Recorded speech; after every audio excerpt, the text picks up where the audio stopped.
नमस्कार, जय श्रीराम. अभय ॲस्ट्रोलॉजिकल अकॅडमी मध्ये आपलं सर्वांचं स्वागत आहे. आणि आजचा आपला विषय करिअर मार्गदर्शक. त्याकरता तुमच्यासमोर एक पत्रिका मांडलेली आहे.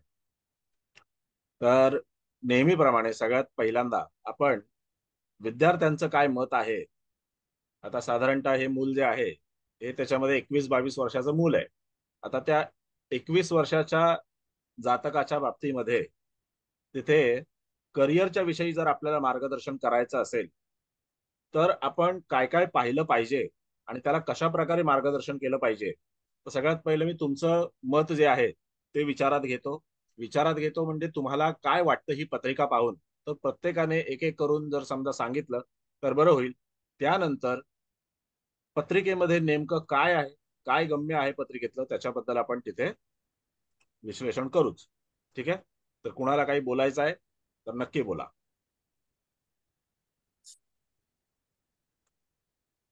बोला. तर मी बोलू का? हा, बोला बोला. हा, नमस्कार सर. ह्याला सर स्पोर्ट्स मध्ये आवड असेल आणि याच्या प्राथमिक शिक्षणामध्ये अडचणी आल्या असतील असं एक आहे, ओके. हा. असं वाटतंय. हा. बेसिक. हा. करिअरच्या बाबतीत काय, करिअरच्या बाबतीत काय मत आहे? स्पेशली आपण करिअर करता ही पत्रिका मांडलेली आहे.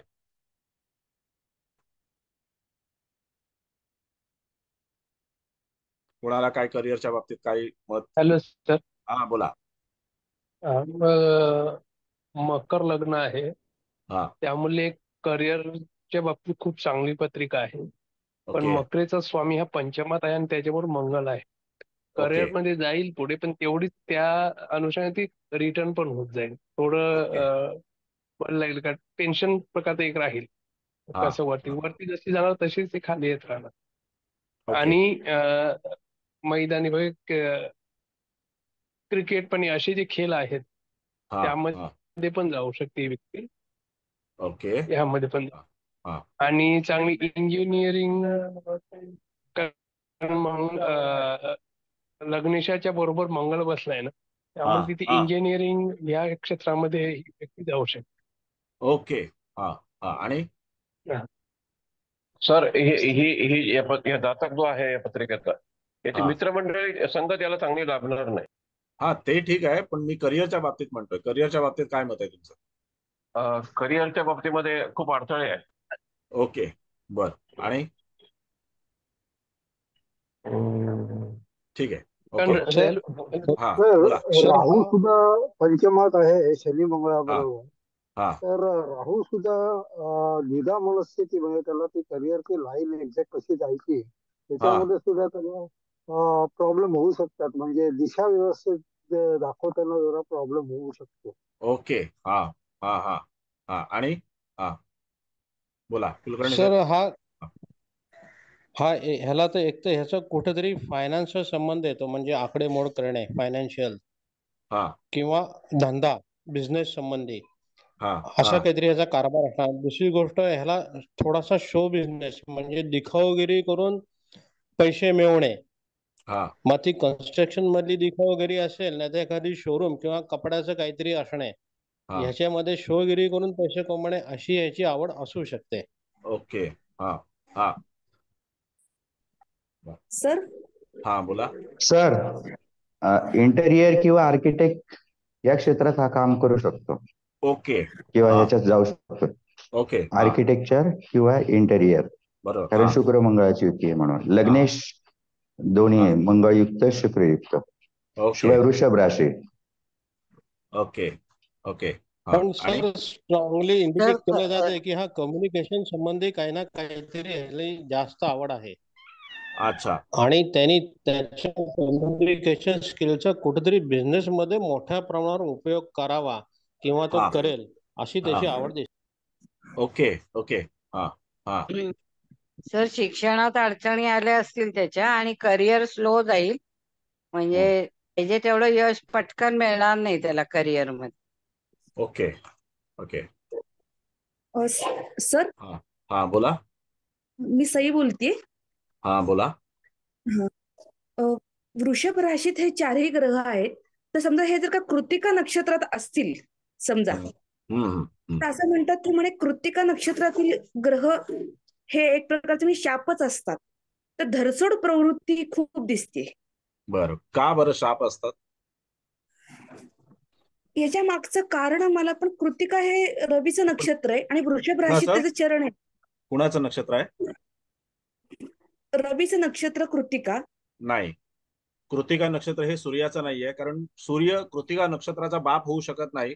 कारण त्याचं असं आहे, कृतिका नक्षत्रामध्ये हजारो सूर्य समाविष्ट होऊ शकतात, असं कृतिका बर. नक्षत्र आहे. ओके. कारण का कुठलाही जो ग्रह आहे ना, हा नक्षत्राचा कधीही स्वामी होऊ शकत नाही. नक्षत्राचे स्वामी हे बर. ठरलेले आहेत. पंचांग जर तुम्ही उघडाल तर त्याच्यामध्ये तुम्हाला त्यांचं स्वामित्व जे आहे ते दिलेलं आहे, कोणत्या नक्षत्राचा स्वामी कोणता हे आहे, देवता आहे ती, असं आहे. बर, आणखीन? सर हा सर मला वाटतं हा पहिल्यांदा स्पोर्ट्स मध्ये वगैरे इंटरेस्ट आहे, मग ते नंतर ते सोडेल, मग इव्हेंट मॅनेजमेंट करेल, मग ते पण सोडेल आणि घरचा काय व्यवसाय असेल त्याला जॉईन करेल. ओके. हा हा आणि मग स्वतःचा व्यवसाय, आणि कन्या राशीवाले स्वतःचा व्यवसाय करायला बघतात, तर ते असं काहीतरी पब्लिक रिलेशन, इव्हेंट मॅनेजमेंट वगैरे असं काहीतरी स्वतःचा व्यवसाय वगैरे चालू करायला बघेल. Okay okay. आणि वृषभ राशीचे कदाचित खाण्यापिण्याच्या पण संबंधित काही गोष्टी असू शकतात. बर, ओके, बर, ठीक आहे. अजून कोणाला काही मत मांडायचं आहे? सर शिक्षण क्षेत्रामध्ये जाऊ शकते व्यक्ती. बर, ठीक, ओके ओके. आणि हा बर, आता पत्रिकेचं विश्लेषण मी करतो, कारण मी जातकाला ओळखतो, म्हणून तीच पत्रिका ज्याला आपण ओळखतो, ज्याची आपण पत्रिका पाहिलेली आहे, ज्याला आपण पाहिलेलं आहे, तर त्याच्याविषयीचं जे काही मत आहे ते मी तुमच्याकडून याच्याकरता विचारात घेतलं की तुम्ही किती तर्क लावता, जे आतापर्यंत तुम्ही शिकला आहात त्याच्यावर तुम्ही किती तर्क लावता आणि त्या तर्काच्या माध्यमातून तुम्ही कशा प्रकारे उत्तर देता, याच्याकरता मी तुम्हाला केवळ विचारत असतो. त्याच्यामध्ये तुमची परीक्षा वगैरे घेण्याचा असा काही हेतू नसतो, कधीच नसणार आहे. आणि सगळ्यात महत्वाचं म्हणजे आपण ज्या वेळेला एखादी पत्रिका पाहत असतो त्यावेळेला ती आपण कशी पाहतोय, त्या फक्त पत्रिकेवरून आपण नजर फिरवतोय का, की त्या प्रत्येक स्थानाबाबतीत, ग्रहाबाबतीत आणि राशी बाबतीत आपण विचार करतोय, हे पण फार गरजेचं आहे. म्हणून मी तुम्हाला तुमचं मत नेहमी विचारत असतो. त्याचं कारण हेच आहे. आता तिथे सगळ्यात पहिल्यांदा आपल्याला पाहिलं पाहिजे की जातकाचं वय काय आहे. 25 एप्रिल 2002 चा जन्म आहे आणि मध्यरात्री 1 चा जन्म आहे. आणि त्यानंतर तिथे जातकाच्या पत्रिकेमध्ये त्याची कन्या राशी आहे आणि त्याचं मकर लग्न आहे. आपल्याला सगळ्यांना माहिती आहे की मकर लग्न म्हणजे करिअर ओरिएंटेड लग्न आहे. जातकाला त्याच्या जीवनामध्ये त्याच्या वयाच्या 16, 17, 18व्या वर्षापासूनच कामाची आवड निर्माण करणं, आपण काहीतरी केलं पाहिजे अशी आवड निर्माण करणं, आणि कन्या राशी असल्या कारणाने त्यामध्ये तिथे जे काही आपण करतो आहोत त्याचं कन्व्हर्जन पैशामध्ये होणं, म्हणजे आपला फायदा कसा होईल याच्याकडे जास्ती लक्ष असणं, हे कन्या राशी दर्शवते. आणि त्यामध्ये मकर लग्नाची एक खासियत अशी आहे की मकर लग्न कष्ट करायला, स्ट्रगल करायला कुठेही कमी पडत नाही. परंतु ज्या वेळेला आपण जातकाचं वय लक्षात घेत असतो त्यावेळेला तिथे जातकाची प्रगल्भता, त्याला मिळणारं मार्गदर्शन आणि त्याची असलेली आवड आणि सगळ्यात महत्वाचं म्हणजे त्याची असलेली ग्रहस्थिती, या सगळ्याला अनुसरून जातक कशा प्रकारे मार्गिका अवलंब करतो आहे हे आपल्याला पाहायचं असतं आणि त्याच्यानुसार त्याला आपल्याला तिथे मार्गदर्शन करायचं असतं. आता याच्यामध्ये जर आपण पाहिलं, मकर लग्नाचा जो स्वामी आहे, हा मकर लग्नाचा स्वामी कुठे आहे बरं? मकर लग्नाचा स्वामी पंचम स्थानामध्ये आणि तो राहू युक्त आहे. मकर लग्न आहे जातकाचं, पण त्याचा पंचम स्थानाचा जो म्हणजे त्याचा जो स्वामी आहे तो पंचमात आहे आणि तो राहू युक्त आहे. मग तो त्याच्यामध्ये शुक्राच्या सोबत आहे, मंगळाच्या सोबत आहे, मंगळही राहूच्या सोबत आहे, शनी मंगळाची युती आहे, त्यानंतर शुक्र राहूची युती आहे, असं सगळं काही सरमिसळ त्याच्यामध्ये झालेली आहे. आता जेव्हा आपण पहिल्यांदा काही पाहतो, मग तुम्ही करिअरची पत्रिका पहा, तुम्ही मेडिकल संदर्भात पत्रिका पहा, तुम्ही वैवाहिक जीवनाच्या संदर्भात पत्रिका जर अभ्यासात असाल, कुठल्याही संदर्भात पत्रिका अभ्यासणार असाल, तर पहिलं तुम्हाला काय केलं पाहिजे, तर पहिलं लग्न कोणतं आहे ते पाहिलं पाहिजे. आणि लग्न पाहिल्याच्या नंतर त्या लग्नाची जी एक महत्ता आहे ती लक्षात घेणं फार गरजेचं आहे. इथे मकर लग्न आहे म्हणजे मुळातच व्यावसायिक स्वरूपाचं किंवा करिअरला उद्युक्त असणारं असं लग्न आहे. लग्न म्हणजे काय तर जातकाचा देह, जातकाची पर्सनॅलिटी, बरोबर आहे. आणि चंद्र म्हणजे काय तर जातकाचं मन, जातकाचा कल कुठे जातो, त्याचं मन काय सांगत असतं, त्याचा विचार कसा असतो, त्याची विचारधारा कोणत्या प्रकारची आहे. तर ते सगळं जे काही आहे ते आपल्याला राशी लग्न म्हणजे राशीवरून करतो, चंद्र राशीवरून आपल्याला कळत असतं. आता याच्यामध्ये जर आपण पाहिलं तर लग्नेश जेव्हा पंचम स्थानामध्ये आहे आणि तो राहूयुक्त आहे, तर पहिला फक्त आपण हाच भाग जर विचारात घेतला की लग्नेश राहूयुक्त वृषभ राशीमध्ये आहे, बरोबर आहे. लग्नेश राहूयुक्त वृषभ राशीमध्ये, जेव्हा लग्नेश राहूयुक्त वृषभ राशीमध्ये असेल त्यावेळेला तिथे तो लग्नेश म्हणून राहूच्या सोबत असल्यानंतर त्याला कन्फ्युजन अनेक बाबतीमध्ये दर्शवतो आणि भित्रेपणा दर्शवतो. आपण कोणता निर्णय घ्यायचा आहे त्या निर्णयाच्या बाबतीत त्याला साशंकता दर्शवतो. तसाच हा जातक साशंक आहे. तुम्हाला पहिल्यांदा थोडीशी पार्श्वभूमी सांगतो मी की सध्या हा जातक जो आहे तो परदेशी जाण्याच्या मागावर आहे. मला परदेशी जायचं आहे आणि परदेशामध्ये जाऊन मला त्याच्यामध्ये करिअर करायचं आहे, नोकरी करायची. करिअर म्हणजे काय, तिथे परदेशात जाऊन नोकरीच करायची असते. मला परदेशात जाऊन नोकरी करायची आहे. याचं शिक्षण जे आहे याचं शिक्षण स्ट्रक्चरल इंजिनिअरिंगच्या माध्यमातून झालेलं आहे. म्हणजे आर्किटेक्ट किंवा स्ट्रक्चरल इंजिनिअरिंग ज्याला आपण म्हणतो तर त्याच्या माध्यमातून त्याचं शिक्षण झालेलं आहे. कारण त्याचं लग्न जे आहे ते मकर लग्न आहे आणि जर एखादी बिल्डिंग बांधायची असेल, एखादा स्ट्रक्चर उभा करायचा असेल तर त्यावेळेला तिथे आपल्याला सिव्हिल इंजिनियर ज्याला आपण म्हणतो किंवा स्ट्रक्चरल इंजिनियर ज्याला आपण म्हणतो तर तो त्याच्यामध्ये शनीच्या माध्यमातून पाहिला जातो. आणि इथे याचा शनी जो आहे हा शनी मंगळ ग्रहाच्या सोबत आहे. आणि ही सगळी कॅल्क्युलेशन जमतात कुणाला तर ही कॅल्क्युलेशन जमतात मंगळाला आणि बुधाला. मग त्याची जी राशी आहे तर ती त्याच्यामध्ये बुधाची आहे. आता ती बुधाची आहे आणि ती कन्या राशी आहे, मिथुन राशी नाहीये. कन्या राशीला आपला फायदा लवकर कळतो आणि जर तिथे कन्या राशीचा जातक असेल तर त्यामध्ये तिथे त्याचा चंद्र जो आहे हा कन्या राशीत भाग्यात आहे. तो पहिल्यापासूनच जरी कन्फ्यूज असला तरी सुद्धा पहिल्यापासून त्याचा कल असा आहे की मी माझं करिअर कशा प्रकारे घडवू आणि माझ्या करिअरमध्ये मी माझा फायदा कसा करून घेईन, मी लवकरात लवकर कसा मोठा होईन, पैशाने मी कसा मोठा होईन. आता त्याच्यामध्ये जसं की वडिलांचा स्वतःचा व्यवसाय आहे, बरोबर आहे, वडिलांचा स्वतःचा व्यवसाय आहे आणि त्यामध्ये याच्या जन्मानंतर वडिलांना अतिशय चांगल्या प्रकारे व्यवसायामध्ये ग्रोथ झाली. याच्या जन्मानंतर वडिलांकडे तिथे आर्थिक संपन्नता जी आहे ती उत्तम प्रकारे आली. त्यानंतर त्यांचा स्वतःचा जो बिझनेस आहे तो सुद्धा त्यांनी चांगल्यापैकी वाढवला. आणि त्यानंतर तिथे जर आपण पाहिलं तर त्याच्यासाठी आपण काय पाहतो, तो सूर्य आणि बुध पाहतो, तो चतुर्थ स्थानामध्ये आहे. म्हणजे सूर्य जो आहे हा चतुर्थ स्थानामध्ये आहे आणि त्यानंतर दशम स्थानाचा जो स्वामी आहे तर तो सुद्धा त्याच्यामध्ये राहू मंगळ शनीच्या सोबत आहे. म्हणजे जिथून आपण पिता पाहतो तिथे. तर अशा याच्यामध्ये जर समजा आपण पाहिलं या जातकाला आणखीन एक कलागुण याच्या अंगी आहे. याच्या अंगी एक कलागुण आहे तो असा आहे की गायनाचा अतिशय उत्तम आवाज आहे. संगीताचं छान त्यांनी शिक्षण घेतलेलं आहे, ज्ञान घेतलेलं आहे आणि त्यामध्ये हा गायनाचा सुद्धा उत्तम त्याच्यामध्ये सराव करत असतो. काही ठिकाणी त्याचे कार्यक्रम सुद्धा होतात, तिथे गाण्याचं सुद्धा तो म्हणजे गाण्याचे कार्यक्रम होतात, तिथे त्याचं प्रदर्शन करत असतो तो.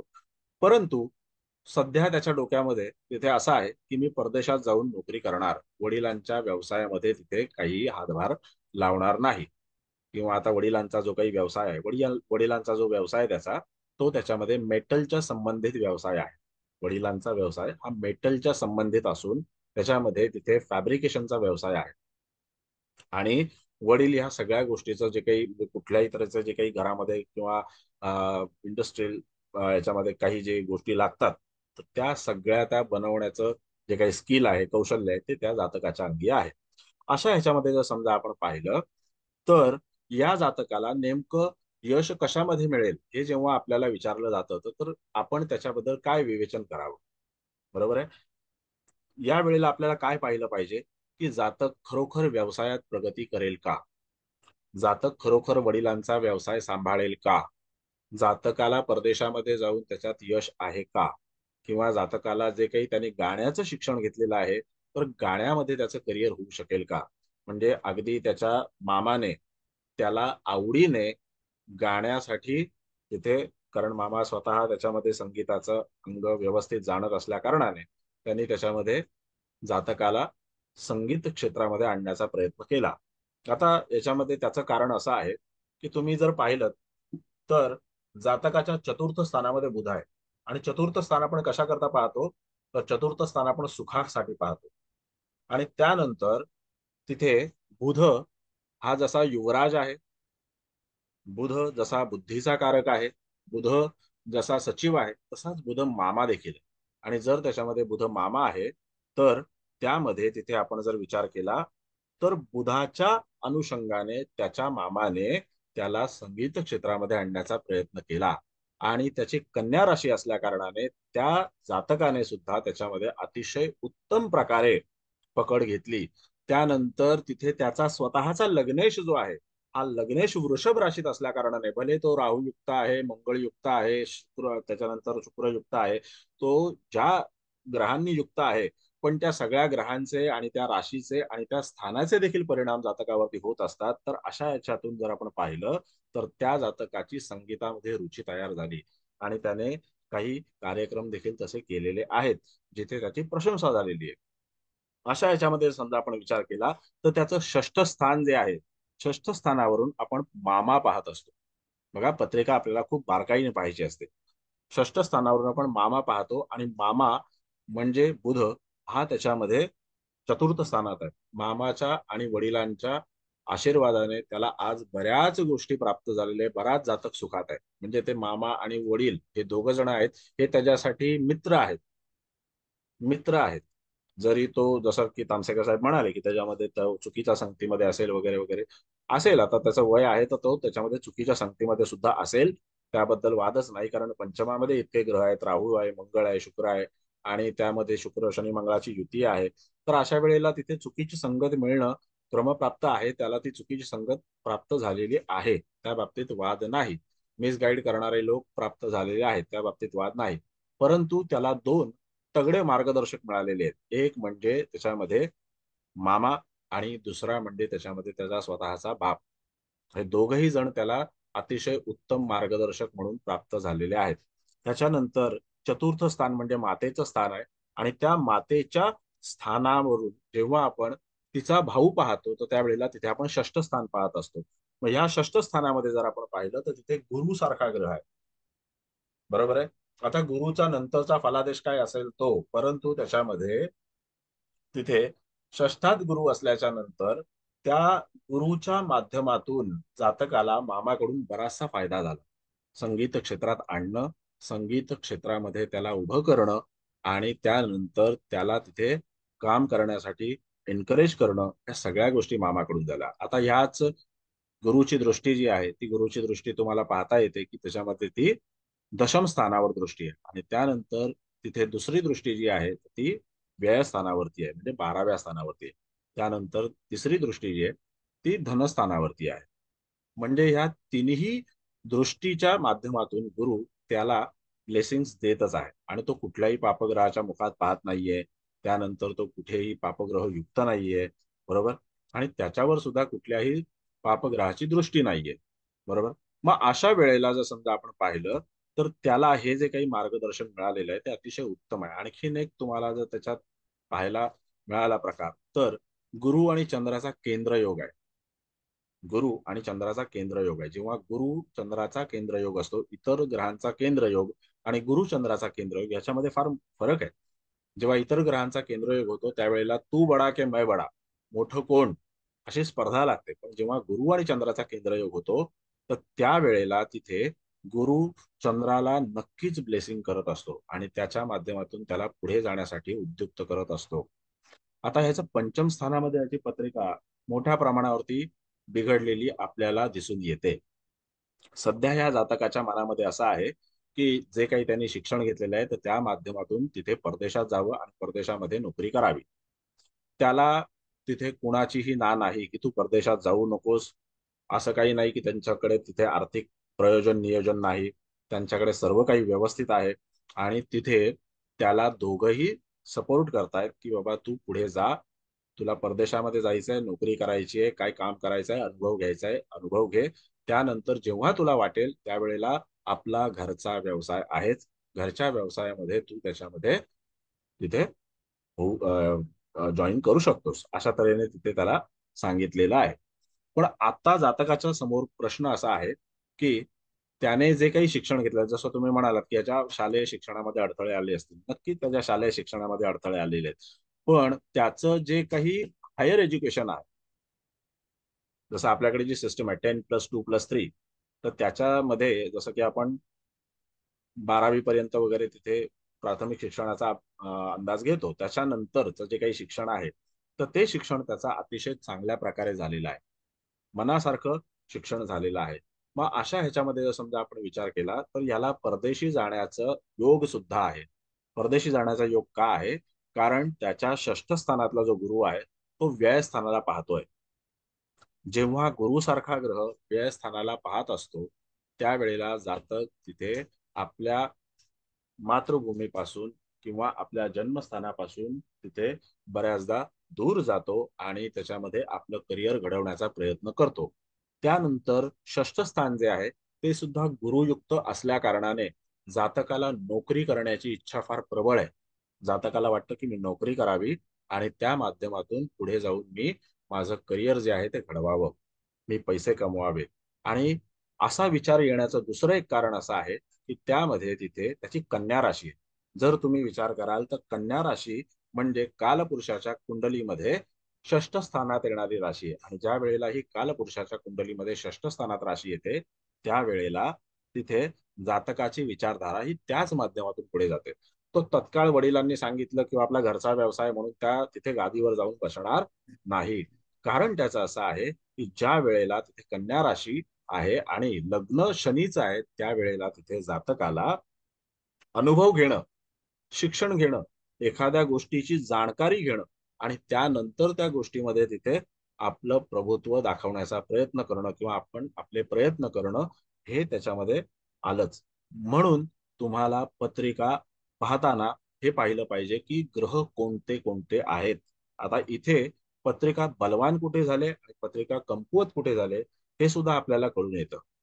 कारण इथे 4 ग्रहांची युती असल्याच्या नंतर त्याला 2-3 ज्योतिषांनी असं सांगितलं की तुमची 4 ग्रहांची युती आहे म्हणजे तुमचा मुलगा काही काळाने वानप्रस्थाश्रमाकडे जाईल. तो बिचारा घाबरून गेला. तो म्हणाला एकुलता एक मुलगा आहे, वानप्रस्थाश्रमाकडे गेला तर मी हे सगळं काय करायचं ते कोणासाठी करायचं. आणि त्यानंतर तिथे दुसरा भाग असा आहे की त्याला हेही सांगितलं गेलं की 4 ग्रहांची युती असल्या कारणाने त्याला डोक्यावर परिणाम होऊ शकतो. तर असं काही त्याच्यामध्ये तुम्हाला दिसतं का की डोक्यावर परिणाम होऊ शकतो? तर असं काही नाही. डोक्यावर परिणाम होणं म्हणजे काय?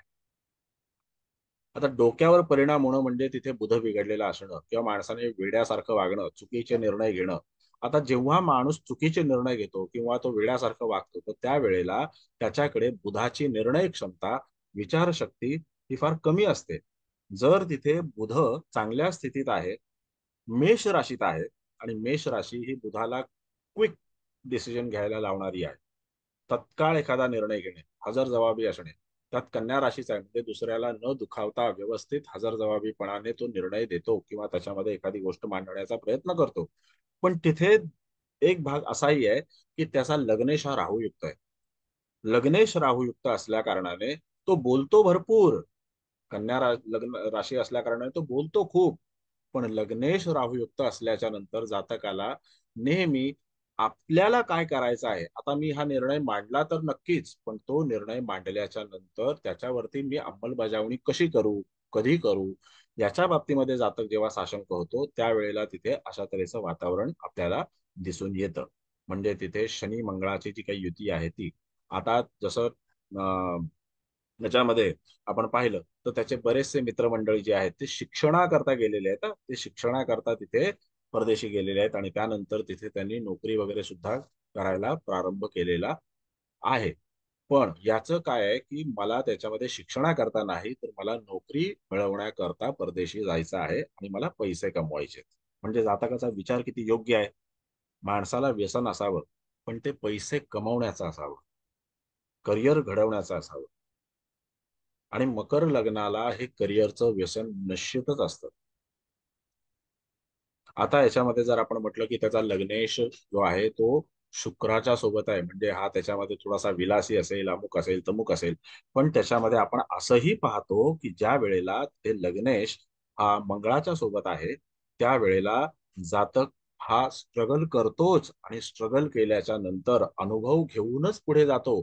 आणि तो अनुभव घेऊन पुढे गेल्याच्या नंतर मधला काळ जो असतो त्याच्यासाठी तो खूप स्ट्रगलचा असतो. जेवढा ग्राफ तो वरती चढलेला आहे तेवढाच ग्राफनी तो परत कधीतरी खाली येतो आणि परत तो तिथून सुरुवात करतो. तो थांबत नाही.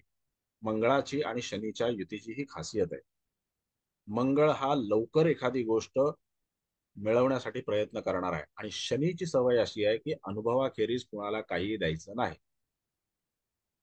मग इथे ह्या दोन ग्रहांचं जे काही द्वंद्व होतं तर ते त्याच्यामध्ये त्याला तिथे त्रासदायक ठरणार आहे. ओके. आता करिअरच्या बाबतीमध्ये जर समजा आपण पाहिलं तर ह्या जातकाने नेमकं कोणतं करिअर निवडलं पाहिजे. संगीताचं करिअर निवडलं पाहिजे, घरचा व्यवसाय निवडला पाहिजे. बघा, घरचा व्यवसाय निवडला पाहिजे की परदेशामध्ये जाऊन नोकरी केली पाहिजे.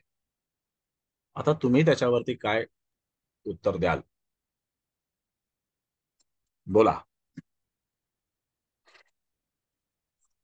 काही बोलायचं आहे कोणाला? घरचा व्यवसाय करायला पाहिजे. ओके. सर सूर्य बुधाची युती आहे त्यामुळे ओके. हा, घरचा व्यवसाय फायदेशीर ठरेल व म्हणजे बरोबर पारंपरिक. बरोबर. हा हा सर हा, बोला. हा आपण व्यवसायाच्या दृष्टिकोनातून दशम स्थान बघतो. बरोबर तिथे शुक्राचं तूळ रास येते, बरोबर आहे. बरोबर आहे. इथे शुक्र स्वगृह आहे. वृषभ रास ही गळ्यावर पडते, बरोबर आहे. हम्म. मग त्याने संगीताचा व्यवसाय जर केला पुढे जाऊन तर त्याला प्रचंड त्यामध्ये यश प्राप्त होणार. बरं, मामा सहाय्याला आहेच. हो. हा हा हा. तर मला असं ओके. वैयक्तिक वाटतं की इकडे घरचा व्यवसाय सांभाळून त्याने संगीताचे कार्यक्रम हा. हे फार छान सुंदर होईल त्याच्यासाठी. Okay okay okay. बर. हा. अच्छा. आणखीन कोणाला काही मत व्यक्त करायचंय? हॅलो सर, हा, बोला. हा जरी फॉरेनला जरी गेला तरी हा. फॉरेनला यायला तिथं मंगळाची दृष्टी असल्या कारणाने संघर्ष हा तिथं मायामते असणारच आहे. बिलकुल आहे. पण तो स्ट्रक्चरल ह्याच्यामध्ये सुद्धा तो उत्तम काम करू शकेल, कारण की ग्रहमान बरचसं सपोर्टिंग आहे. रवी बुध आहे त्याला चतुर्थामध्ये, चंद्र कन्येचा आहे, हे हा खूप सपोर्टिंग फॅक्टर आहे. शनी मंगळ हा युती पण त्याला सपोर्ट करणार आहे. इव्हन हा राहूचे सुद्धा इफेक्ट त्यांनी जर उचलले, यशस्वी झाला तर हा. स्ट्रक्चरल मध्ये त्याच्यासारखा माणूस सापडणार नाही सर. बरोबर बरोबर. हा, बोला आणखी.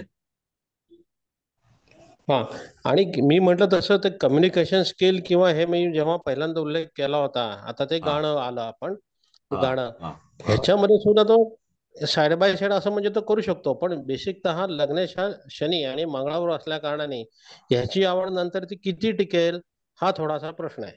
Okay okay okay okay. बर. आता हा, बोला आणखीन काय.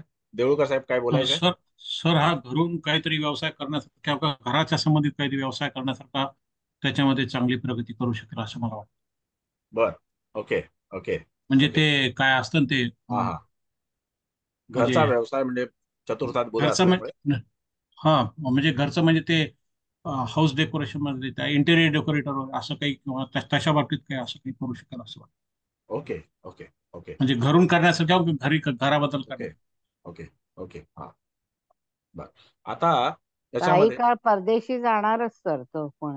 हो, नक्की हा. नक्की त्याचा इरादा आहे, आणि त्याला कोणी थांबवतही नाही की तू जाऊ नको म्हणून. जा तू परदेशी, तुला जायचंय ना परदेशी, जा तू. कशाचीही कमतरता नसल्यामुळे त्याला तिथे कोणतीही आडकाठी नाही. परदेशी जायचंय, परदेशी जा, आणि तू तिथे परदेशी नोकरी कर. जेव्हा तुझं मन भरेल त्यावेळेला इथे ये आणि इथे आपला व्यवसाय सांभाळ, अशी वडिलांची त्याला पूर्ण मुभा आहे. पूर्ण मुभा आहे. बघा कसं आहे की त्याचे वडील जे आहेत ते अतिशय प्रॅक्टिकल माणूस आहे. अतिशय प्रॅक्टिकल माणूस. तिथे जेव्हा आपण पाहतो की जातकाच्या पत्रिकेमध्ये दशमेश जो आहे तो शनी मंगळाच्या सोबत आहे, आणि जेव्हा दशमेश शनी मंगळाच्या सोबत असतो त्यावेळेला त्याचा पिता हा करिअर ओरिएंटेड असणं, आणि त्यानंतर त्या जातकाच्या जीवनामध्ये म्हणजे त्याच्या वडिलांच्या जीवनामध्ये संघर्ष वगैरे ह्या सगळ्या गोष्टी आल्याच, त्याच्यानंतर त्यांनी त्याच्यावरती मात करून पुढे गेलेच. आता जेव्हा तिथे शुक्र जो आहे हा त्याच्यामध्ये शनीच्या सोबत आहे, जेव्हा शुक्र शनीच्या सोबत आहे त्यावेळेला या जातकाला तिथे वडिलांकडून करिअरसाठी उत्तम रीतीने सपोर्ट मिळेल. राहूची भूमिका तर तिथे आहेच, म्हणून तर हे सगळं कन्फ्युजन तयार झालेलं आहे. जर राहूची भूमिका तिथे नसती तर कदाचित त्याच्यामध्ये जातक निर्णय घेऊन मोकळा झाला असता आणि त्याच्यामध्ये त्याला ज्योतिषाच्या सल्ल्याची आवश्यकता पडली नसती आणि तो तसाच पुढे गेला असता. आता याच्यामध्ये त्याला मी अशा पद्धतीने सांगितलेलं आहे की त्याला परदेशी जायचं असेल तर त्याला परदेशी जाऊ द्या. परदेशी जाऊन परदेशाचा अनुभव घेऊन, नोकरीचा अनुभव घेऊन त्याला प्रगल्भ होता येईल, जे शनीच्या जातकासाठी अत्यंत आवश्यक असते. शनीच्या जातकासाठी ही गोष्ट अत्यंत आवश्यक असते की जर तुम्हाला परदेशामध्ये जायचं आहे किंवा त्याच्यामध्ये कुठेही नोकरी करायची आहे किंवा अन्य कुठल्याही तऱ्हेचं काम तुमच्या स्वबळावरती करायचं आहे तर त्याला अनुभवाची आवश्यकता फार असते. आणि तो अनुभव देणारा एकच ग्रह आहे, तो म्हणजे शनी. शनी अशा प्रकारे अनुभव देतो की तो माणूस मरेपर्यंत तो अनुभव कधीही विसरत नाही. तो 80 वर्षाचा झाला काय, 90 वर्षाचा झाला काय, तोपर्यंत तो अनुभव त्याच्याकडे जिवंत स्वरूपामध्ये असतो आणि तो त्याचा फायदा करून घेत असतो, वापर करून घेत असतो. आणि त्यामध्ये जर समजा आपण पाहिलं तर या जातकाच्या पत्रिकेमध्ये तिथे नोकरीचा योग आहे, तिथेही तो व्यवस्थित कामकाज करेल. मंगळ तिथे व्ययस्थानाला पाहत असल्या कारणाने त्याच्यामध्ये थोडंसं स्ट्रगल आहे, ते कुणाला नसतं, ते तर यायलाच पाहिजे आणि ते असतं. आता त्याच्यामध्ये जर समजा आपण तिथे पाहिलं, मंगळ जेव्हा तिथे व्ययस्थानाला पाहतोय तो त्याच्यामध्ये त्याला स्ट्रगल देणार, पण गुरु त्याला तिथे त्याच्या भाग्याची दिशा, बघा गुरु त्याच्या भाग्याची दिशा जी आहे ती परदेशात जाऊनच दाखवणार. कारण तिथे व्ययस्थानामध्ये येणारी राशी ही स्वतः धनुराशी आहे आणि धनुराशी ही कालपुरुषाच्या कुंडलीमध्ये तिथे भाग्यस्थानामध्ये येत असते आणि ती स्वतः भाग्याची राशी, म्हणून त्याच्यामध्ये ज्या वेळेला तिथे गुरु सारखा ग्रह आणि मंगळासारखा ग्रह दृष्टी ठेवतोय त्यावेळेला जातक भाग्याच्या दृष्टिकोनातून ऍक्टिव्ह झालेला आहे. त्याला असं नाही की आपण सगळं घरचंच आहे मग त्याच्यामध्ये काय करण्याची आवश्यकता नाही, व्यवस्थित आपण असं सगळं करत राहू, त्याच्यामध्ये काही नाही केलं तरी पण रोजचा घास आपल्या तोंडात येऊन पडणार आहे तर कशाला उगाच तसदी घ्या. तर तशा प्रकारची जातकाची प्रवृत्ती नाही. जातकाकडे गेनिंग करण्याची प्रवृत्ती आहे आणि ही प्रवृत्ती त्याच्यामध्ये गुरु, बुध आणि त्याचा जो चंद्र आहे तो चंद्र त्याच्यामध्ये त्याला प्रदान करतो. आता जेव्हा हा जातक त्याच्यामध्ये मंगळ ग्रहाच्या सोबत त्याचा लग्नेश आहे, जेव्हा या जातकाचा लग्नेश मंगळ ग्रहाच्या सोबत आहे त्यावेळेला तो कोणतीही गोष्ट करायला गेला, संगीत क्षेत्रात गेला किंवा तो घरचा व्यवसाय सांभाळायला गेला किंवा हा जातक त्याच्यामध्ये परदेशी जाऊन नोकरी करण्याचा प्रयत्न करायला गेला तरी सुद्धा त्याला त्याच्या जीवनामध्ये स्ट्रगल हे आहेच. बरोबर आहे. राहू असल्या कारणाने त्याच्यामध्ये कन्फ्युजन तयार होईल. उद्याला तो परदेशात गेल्याच्या नंतर त्याला काही समस्या भेडसावणार नाहीत अशातला भाग नाही, त्याला समस्या भेडसावणार आणि त्या समस्यांवरती मात करण्याकरता त्याची विचार क्षमता ही कन्या राशीच्या माध्यमातून तिथे त्याला व्यवस्थित सहाय्यकारी ठरेल. त्याची विचार क्षमता जी आहे ती कन्या राशीच्या माध्यमातून व्यवस्थित सहाय्यकारी ठरेल आणि त्या माध्यमातून तो पुढे जाण्याचा प्रयत्न करेल. आता त्याला दिलेला सल्ला असा आहे की पहिल्यांदा तू नोकरी कर, तुझी संगीताची आवड जी आहे ती जोपास आणि त्यानंतर तू तुझ्या घरचा व्यवसाय जो आहे तो सांभाळ. तुझ्या घरच्या व्यवसायामध्ये तुला उत्तम प्रकारे यश आहे. बघा घरच्या व्यवसायामध्ये तुला उत्तम प्रकारे यश आहे, कारण तिथे जर आपण पाहिलं तर त्याच्या चतुर्थ स्थानामध्ये मेष राशीमध्ये जी सूर्य आणि बुधाची युती आहे, जी सूर्य आणि बुधाची युती आहे तर वडिलोपार्जित व्यवसाय जो आहे तो व्यवसाय त्याला तिथे मिळणार आणि त्या माध्यमातून तो पुढे जाणार हे नक्की आहे. पण केवळ त्याला अनुभवाकरता तिथे आणि त्याच्या आवडी करता त्याला जर परदेशात जायचं असेल तर त्याला नक्की जाऊ द्या. जातक फार मोठा नाहीये की आत्ताच जो निर्णय घेईल तो त्याच्यामध्ये त्याची 2-4 वर्ष फुकट घालवणार नाही, अशातला काही भाग नाहीये. आणि परदेशात गेल्याच्या नंतर सुद्धा तो काही शिक्षण घेण्यासाठी म्हणजे बापाचे पैसे फुकट घालवण्यासाठी नाही जात, तो पैसे कमवण्याकरताच पुढे जातो. त्याला पुढे जायचंय ते पैसे कमवण्याकरता. आता जर समजा आपण आणखीन थोडासा विचार याच्यामध्ये केला तर जसं प्रभूणे मॅडम म्हणाल्या की वृषभ राशी ही गळ्यावर येते आणि त्याच्यामध्ये त्याला संगीत क्षेत्रामध्ये यश मिळेल, त्याला त्याच्या मामाचा सपोर्ट आहे. हो, निश्चित मामाचा सपोर्ट आहे त्याला. मामाही पैसेवाला आहे, बापाही पैसेवाला आहे, दोघांचाही त्याला उत्तम रीतीने सपोर्ट आहे. मग अशा याच्यामध्ये जर समजा आपण पाहिलं तर तिथे जातकाच्या जीवनामध्ये संगीतात जर त्यांनी करिअर करण्याचा विचार केला तर तिथे सुद्धा आपल्याला दशम स्थानच पाहिलं पाहिजे. आणि तो दशमेश जो आहे, बघा तो दशमेश कोण आहे, तर तो दशमेश शुक्र आहे. शुक्र कोणाच्या सोबत आहे? शुक्र राहूच्या सोबत आहे, शुक्र मंगळाच्या सोबत आहे, शुक्र शनीच्या सोबत. मग जेव्हा शुक्र शनीच्या सोबत असेल त्यावेळेला तो त्याला तिथे स्ट्रगल करायला लावणार. मंगळाच्या सोबत असेल त्याला स्ट्रगल करायला लावणार, राहूच्या सोबत असेल त्याला स्ट्रगल करायला लावणार. आणि त्या माध्यमातून त्याची प्रगती होता होता त्याला खूप तिथे कॉम्पिटिशन, कारण मंगळ हा कॉम्पिटिटर उत्पन्न करणारा ग्रह आहे. तुम्ही काहीही कामकाज करायला जा त्याच्यामध्ये तुम्हाला तिथे कॉम्पिटिटर उत्पन्न होणार, स्पर्धक उत्पन्न होणार. मंगळ त्याला नेहमी स्पर्धक उत्पन्न करून देणारच.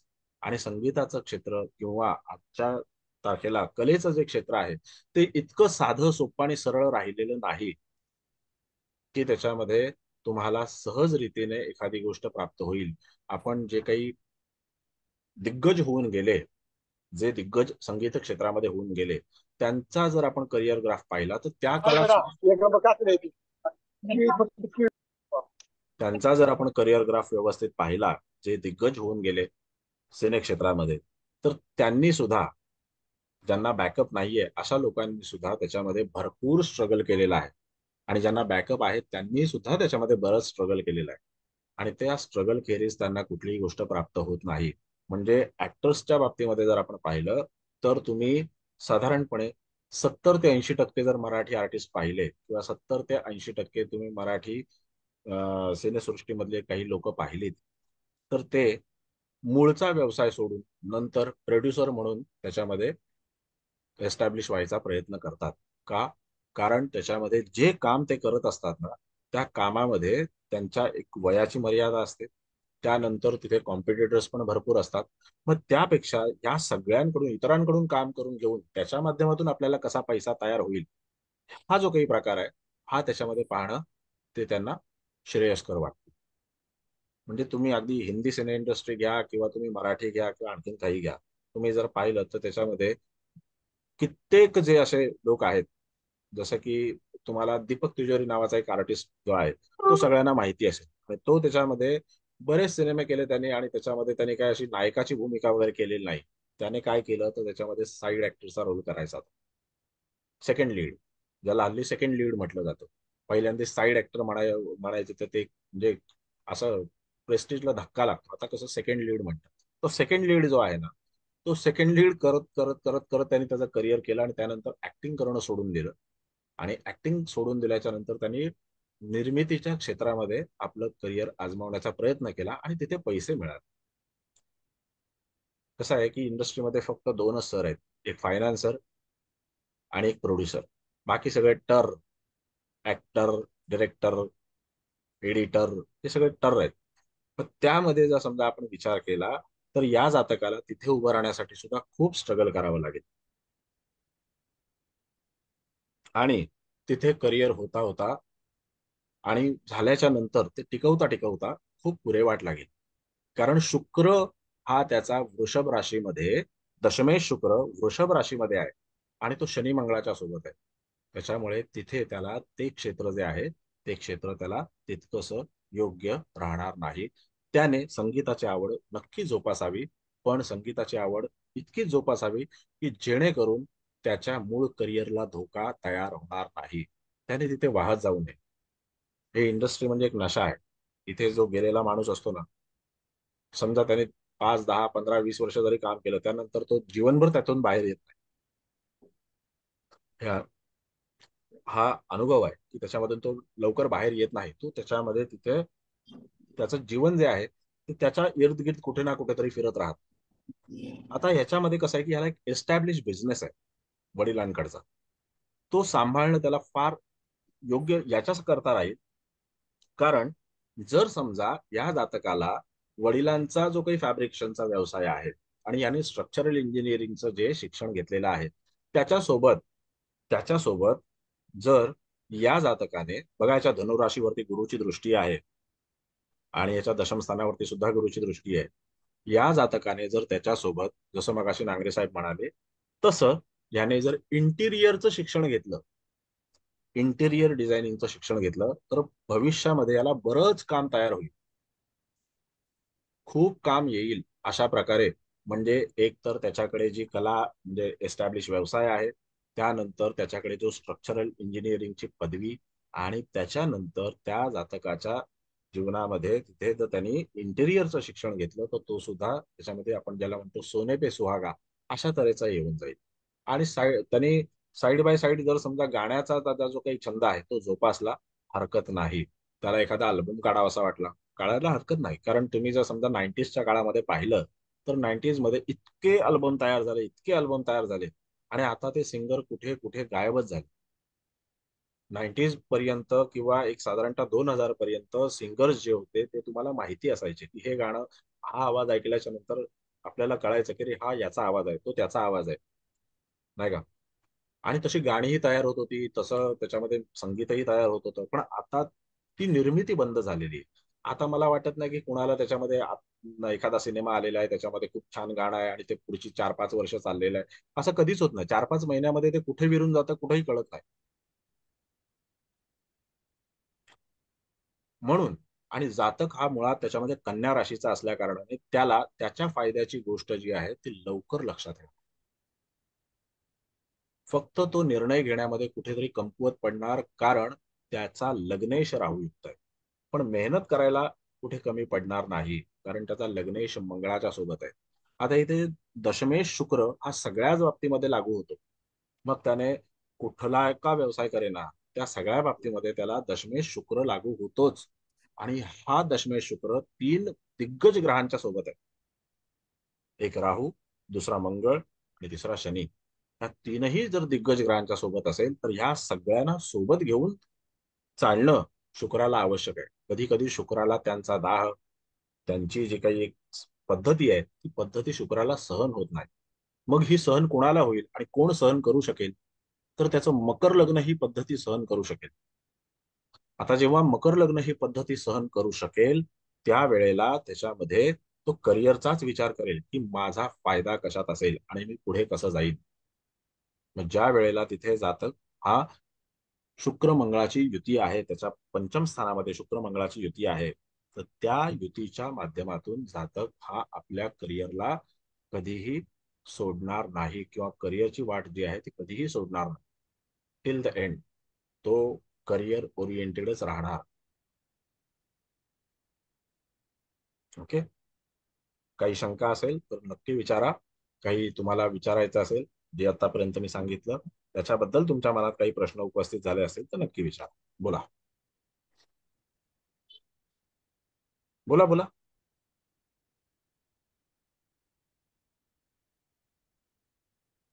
हो सर, हे तुम्ही अगदी छान सांगितलं की गाण्यामध्ये किती इंटरेस्ट घ्यावा त्याने आणि स्वतःच्या धंद्यात काय घ्यावा हे अगदी बरोबर कळलं. आणि तुम्ही म्हटलं तसं शनी मंगळाचा उपयोग होईल आणि कदाचित शनिरामुळे संघर्ष होईल, पण गाण्यामध्ये करिअर होत नाही ही अगदी गोष्ट खरी आहे म्हणावं तसं. आणि याचा सेट बिझनेस असेल वडिलांचा काही, तर हे जास्त उलट ही पत्रिका मग त्याला फायदेशीर ठरू शकते. पण नक्की ह्या बघा. कन्क्लुजनला आपण हा, याला आपण यावं लागतं असे विचार आपल्या डोक्यात पाहिजेत. एक्झॅक्टली. आपल्याकडे काय माहितीये का, एवढे ग्रह राहू युक्त काय करिअर होणार, बाप रे, आणि शनी मंगळाची युती, मग तर काय तुझं काय बाबा खरं नाही, तू काय करू शकशील, काय करू शकणार नाही, असं त्याच्यामध्ये जर त्याला सांगितलं. आणि जर ते समजा 20-22 वर्षाच्या मुलाला सांगितलं की तू करिअर मध्ये काय करू शकणार नाही, तुझ्या पत्रिकेमध्ये एवढे दोष आहेत, मग तिथे त्या दोषांची नावं जर त्याला सांगितली तो आणखीनच बिचारा गडबडीत होऊन जाणार. त्याला जर सांगितलं तुझ्या पत्रिकेमध्ये तिथे अंगारक योग आहे, त्याला असं वाटेल आपण निखाऱ्यावरनं चालतोय का काय. त्यानंतर त्याच्यामध्ये त्याला असं सांगितलं की तुझ्या पत्रिकेत प्रेतशाप योग आहे, तो बिचारा मागे वळून वळून बघायचा काय आहे माझ्या मागे. तुझ्या पत्रिकेमध्ये जामेत्र योग आहे. आता कधी कधी जातकाला अशा प्रकारे घाबरवलं जातं. मुळात ज्योतिष जे आहे ते घाबरवण्याचा व्यवसाय नाहीये. लोकांची समस्या निवारण करणं हे आपलं परम कर्तव्य आहे. जर आपण ज्योतिष करतोय किंवा ज्योतिषाच्या माध्यमातून जर सल्ला देतोय, समस्या निवारण हा आपला मूळ हेतू आहे. जातकाला घाबरवणं आपला मूळ हेतू नाही. आणि त्याच्या पत्रिकेमध्ये नेमकं दडलंय काय हे त्याला जर आपण व्यवस्थित समजावून सांगितलं, तर अशा वेळेला मी काय सांगतो जातकाला, की तू लिहून घे मी काय काय म्हणतोय ते, नाहीतर तू रेकॉर्ड करून घे आणि रेकॉर्ड करून घेतल्याच्या नंतर ते एका वहीत लिहून ठेव. रेकॉर्डिंग काय सतत ऐकणार नाही. माझा आवाज काही मोहम्मद रफी नाही मी का त्याच्यामध्ये सतत बाबा मला ऐकत राहशील का किशोर कुमार नाही. जर तुला त्याच्यामधून काही हे करायचं असेल तर ते लिहून घे, मुद्दे लिहून घे, आणि मुद्दे लिहून घेतल्याच्या नंतर तुला ते भविष्यामध्ये नक्की मार्गदर्शक ठरतील. काही वेळेला आपण काय करत असतो, जातकाला घाबरवण्याचा प्रयत्न करतात अनेक ज्योतिषी, कारण त्यांना कळतच नाही की ह्याच्या पत्रिकेमध्ये नेमकं काय आहे. ज्योतिषीच पहिला घाबरून जातो, तोच कन्फ्यूज होऊन जातो त्या राहू, शुक्र, मंगळ, शनी अशी 4-4 ग्रहांची युती पाहिल्याच्या नंतर. पण घाबरण्याची काही आवश्यकता नाहीये. जातकाचा पहिला बॅकग्राऊंड सर पहा तुम्ही, हा, की त्याच्या जीवनामध्ये तिथे त्याचा बॅकग्राऊंड किती स्ट्रॉंग आहे, त्याला सपोर्टिव्ह असणारे कोण कोण ग्रह आहेत, आणि त्याला त्याच्या करिअरमध्ये पुढे घेऊन जाणारे कोण कोण ग्रह आहेत. बघा, राहूच्या बाबतीमध्ये एक नेहमी गोष्ट लक्षात ठेवा, तुम्ही जर राहूला व्यवस्थित आत्मसात केलं आणि राहूच्या माध्यमातून जर पुढे जाण्याचा प्रयत्न केला, राहू म्हणजे फॉग आहे, राहू म्हणजे धुका आहे. आणि त्यामध्ये जर समजा आपण पाहिलं तर राहूच्या जातकाला तिथे कन्फ्युजन क्रिएट होणं, भीती वाटणं, आपल्या मनातली भीती ही दुसऱ्याला व्यक्त करून दाखवणं, किंवा आपल्या मनातली भीती दुसऱ्याच्या मनात घालणं आणि त्यानंतर तिथे त्याला घाबरवण्याचा प्रयत्न करणं, असं सगळं राहू करत असतो. पण जर ते त्याला कळलं की ही जी आपल्या मनामध्ये भीती तयार होते, ह्या भीतीला बळी न पडता आपल्याला आपल्या या करिअरच्या मार्गिकेतून पुढे जायचं आहे, इथे आपल्याला असं धुसर वातावरण मिळणारच आहे.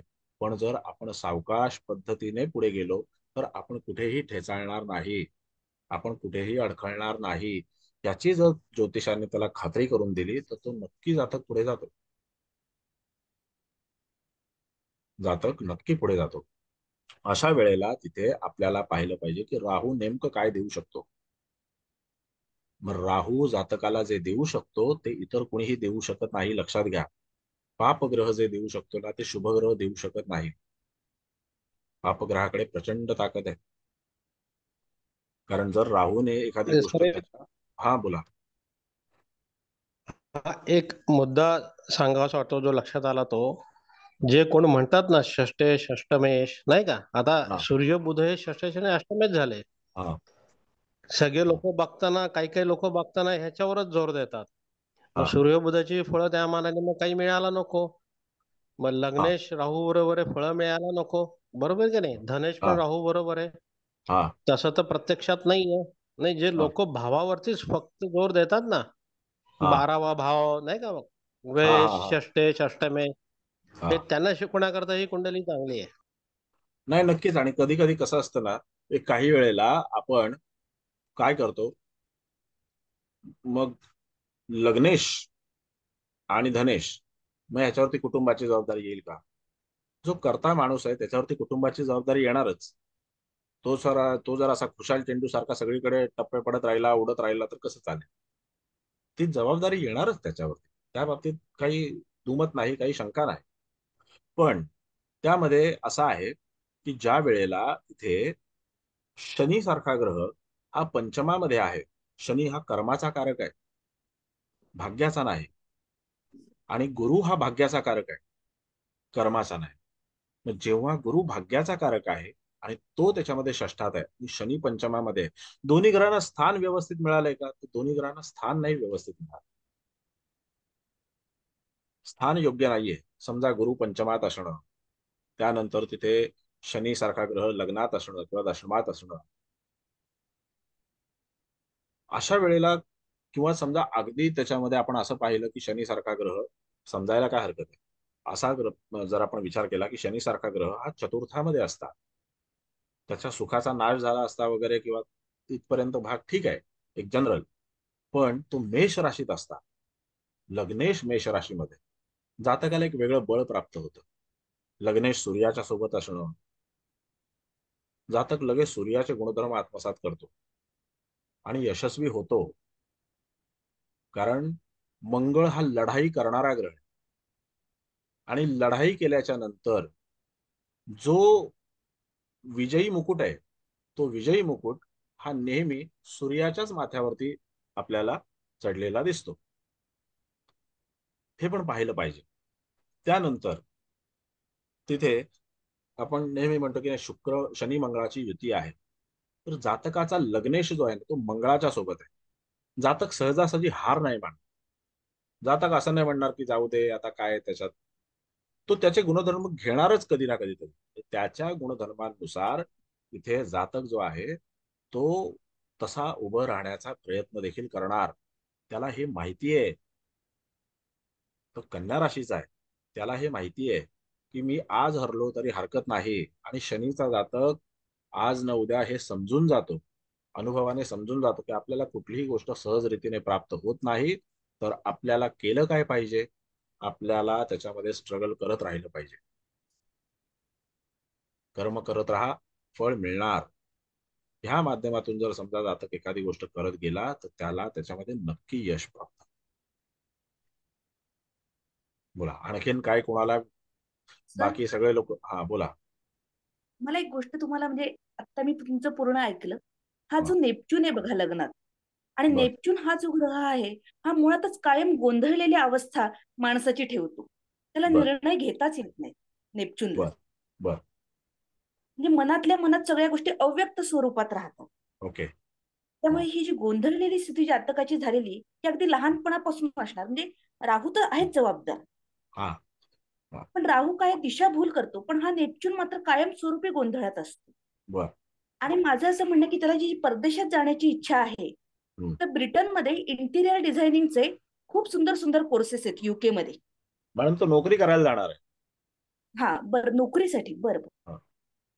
त्याला पैसे कमवायचे आहेत. आपल्या ती कन्या शिक्षणासाठी राशी आहे. असं. त्याला शिक्षण हा नाहीये, हा बरोबर. त्याला पैसे हो, कमवायचे. ओके.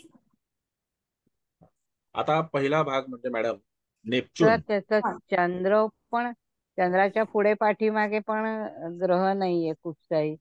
बर मग तो कुठचा योग होतो ना, केमद्रुम योग हेमद्रुम म्हणतात नाही तो. हेमद्रुम. बाबा. मॅडम आतापर्यंत मी तुम्हाला योग शिकवले का कधी?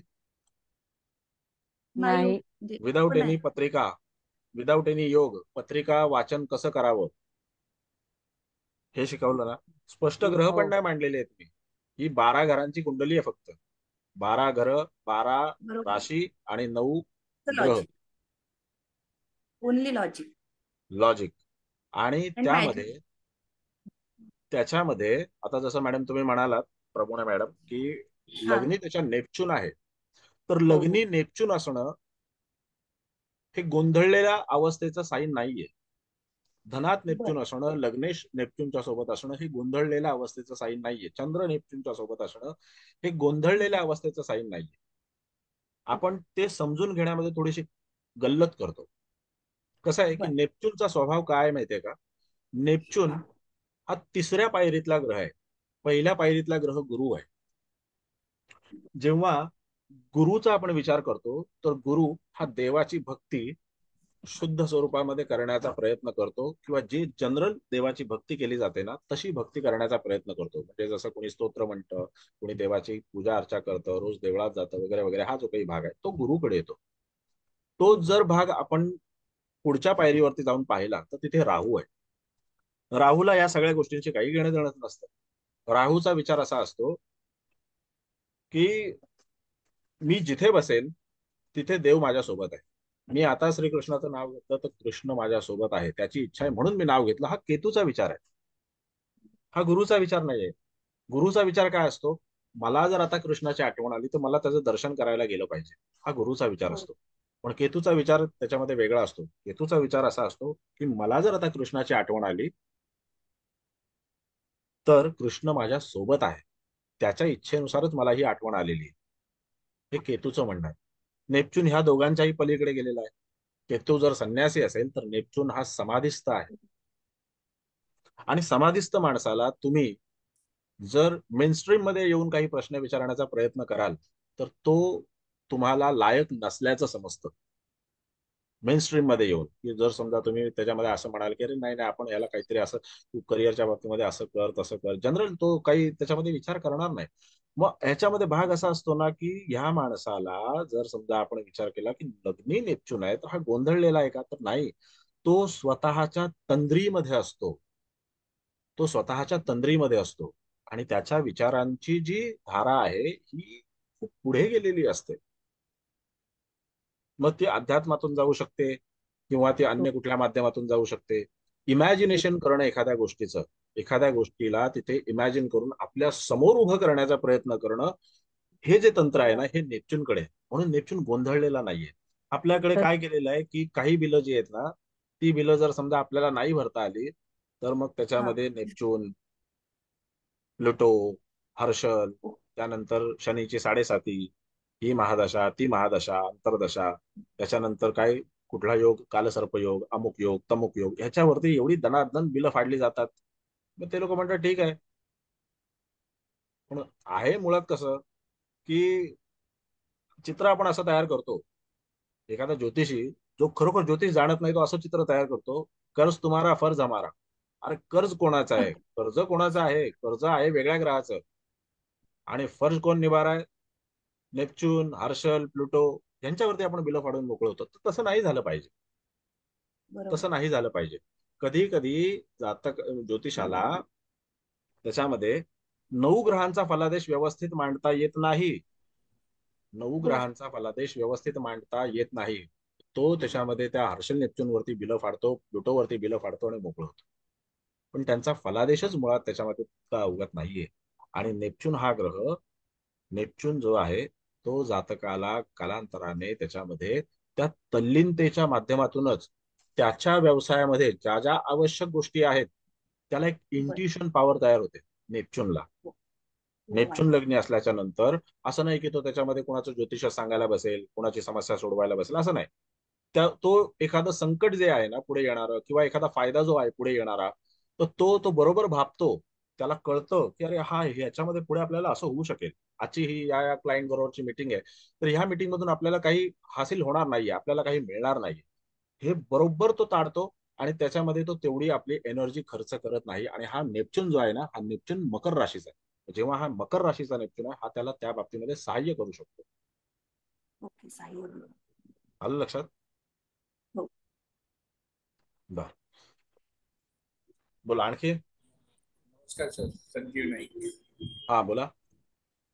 काही नाही, आपण विवेचन चांगलं जरा केलं. जरा जोरात बोला, जोरात जोरात बोला. विवेचन चांगलं केलं त्याबद्दल थँक्यू. धन्यवाद. आणि आपण काय म्हणते जेव्हा कॅरियर बघतो तेव्हा 10 घर आपण त्याच्यावरती पूर्णपणे लक्ष केंद्रित करतो. तिथे राहू, शनी आणि गुरु सारख्या जर त्यांचे प्रमुख संक्रमक काही असेल त्या घरांमध्ये किंवा त्याचं जे काय दृष्टी बोलताय मला वगैरे ना जर असेल, तुम्ही खूप जरा जरा जोरात बोला आणि स्पष्ट बोला, सगळ्यांना ऐकू जाऊ. हा बोला. एक सेकंड, एक मिनिट. हॅलो, हा बोला. आलं काय, ऐकायला आलं? हो येतं येते, बोला. हॅलो, हा बोला. हॅलो, हा बोला ना, येत आहे हॅलो. ऐकू, बोला बोला. माझा आवाज येतो का आता हो सगळ्यांना? येतोय येतोय, सगळ्यांना येतोय, बोला. सर माझा आवाज येतो व्यवस्थित आता? हो येतोय, सगळ्यांना येतोय, बोला. हॅलो, बोला. ठीक. सर त्यांच्याकडेच काहीतरी गडबड दिसते. हा नाही, त्यांचा आवाज तर आपल्याला स्पष्ट येत होता, पण कसं आहे माहितीये का, थोडं व्यवस्थित खणखणीत बोललं ना तर कसं सगळ्यांना ऐकू जाईल. नाटकातला जो माणूस असतो ना, नाटकात काम करणारा, त्याला जर आपण पाहिलं तो घरामध्ये बोलताना सुद्धा असा पद्धतीने बोलतो की शेवटच्या प्रेक्षकाला आवाज गेला पाहिजे. कारण रिहर्सल तशी करून घेतली जाते, तालमीतच तसं शिकवलं जातं. मला तशी सवय आहे जोरात बोलायची, सगळ्यांना आवाज गेला पाहिजे. कारण जेव्हा पहिल्यांदा वर्गात शिकवायचं त्यावेळेला शेवटच्या बाकापर्यंत आवाज गेला पाहिजे, हे त्याच्यामध्ये डोक्यामध्ये हे असायचं. तर या 4 ग्रहांच्या मध्ये जर हा बुध चतुर्थातला इकडे आला असता तर वेगळी परिस्थिती झाली कुठे असती कुठे ना. आला असता, कुठे आला असता? पंचमात आला असता बुध. हा तर बर. मग वेगळी सिच्युएशन असती ना. हा, पंचमात जर बुध आला असता तर नक्कीच वेगळी स्थिती झाली असती. पंचमातला बुध असता तर सगळेच ग्रह त्याच्यामध्ये राहू केतूच्या सोबत असते, तिथे सुद्धा आपल्याला जातकाला सल्ला देता आला असता. पण इथे काय झालंय माहितीये का, बुधाला कसं असतं मॅडम, बुध एकटा असणं आणि सूर्य एकटा असणं ह्याच्यामध्ये फरक आहे. बुध एकटा असेल ना तर तो चतुराईने निर्णय घेतो, मग त्याला राजाचं पण बंधन नसतं, कारण बुध आपल्या सोबत असणाऱ्या ग्रहाच्या अनुषंगाने वागण्याचा प्रयत्न करतो. मग ज्या वेळेला तिथे बुध राहूच्या सोबत असतात तर त्याने पहिली कास कुणाची धरली असते, तर राहूची धरली असते. तो शुक्राकडे गेला नसता, तो मंगळाकडे गेला नसता, तो शनीकडे गेला नसता. मग नंतर तो शनीकडे गेला असता का, कारण ज्या वेळेला बुध राहूच्या अनुषंगाने कामकाज करायला लागला असता मग शनीने त्याला त्याचा बडगा उगारला असता. आणि मंगळ बुधाचं पटत नाही. मंगळ बुधाचं न पटल्यामुळे त्याच्या निर्णयांमध्ये कदाचित चूक झाली असते. मग त्याचे चुकीचे निर्णय हे मंगळाने त्याच्याकडून करवून घेतले असते किंवा त्याच्या अनुषंगाने ते झाले असते, तर शनी त्याला शासन करण्याकरता तिथे तयार असतात. पण इथे तसं चित्र नाहीये. इथे राशी स्वामी आणि भाग्येश मेष राशीत आहे, सूर्याच्या सोबत आहे. जातकाचा भाग्य 100% होणार, निश्चित होणार. स्ट्रगल कोणाला नाहीये, स्ट्रगल कोणाला नाही, स्ट्रगल सगळ्यांना आहे. पण जातकाचं भाग्य नक्की होणार याच्या बाबतीमध्ये दुमत नाही. मग तिथे जेव्हा आपण असं म्हणतो की 4 ग्रह एकत्र आहेत, जातकाचं भाग्य कसं होईल आणि जातक कुठल्या मार्गाने पुढे जाणार, एक ज्योतिषी म्हणून आपल्याला ही कल्पना असणं गरजेचं आहे की जातकाचं भाग्य हे कोणत्या माध्यमातून आहे हे त्याला आपण नमूद करून द्यावं, की तुझं भाग्य या माध्यमातून आहे. नंतर तो पुढे काय करतो त्याच्याशी आपल्याला घेणं देणं नाही, तो आपला ऐकतो का नाही ऐकतो त्याच्याशी काही घेणं देणं नाही. पण आपल्याला जे दिसतंय की तू या मार्गाने जा, तू सल्ला घ्यायला आलाय ना, तुला सल्ला दिलेला आहे की तू या मार्गाने जा, तू पुढे जाशील. पण जर तो भलत्याच मार्गाने गेला पुढे तर काही खैर नाही.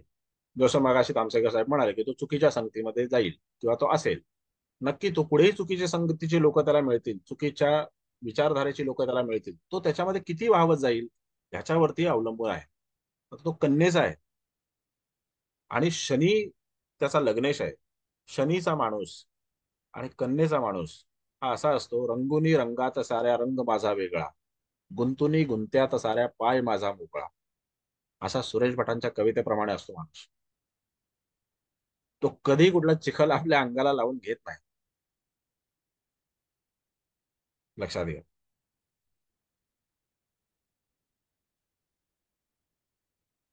बर, आणखीन बोला बोला, आणखीन काय बोलायचंय?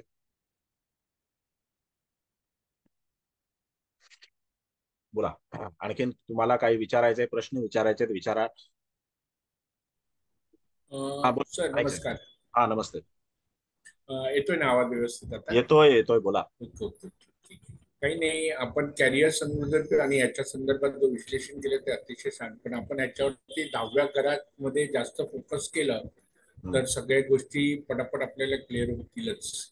आणि शनी, राहू, शनी आणि गुरु सारख्या प्रमुख ग्रहांचं संक्रमण जर बघितलं तर ते अतिशय छान आहे या कुंडलीमध्ये.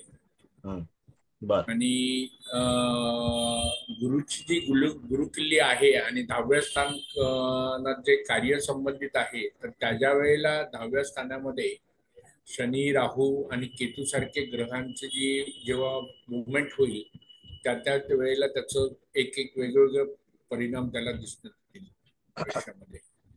गोचर असा आहे साहेब की गोचर हा रेग्युलर चालणारा भाग आहे. हो, पण तुम्हाला त्या दर दिवसाचं गोचरी गोचर मांडलं तरी सुद्धा तुम्ही जातकाला भविष्य सांगू शकता की तुझा उद्याचा दिवस कसा जाईल.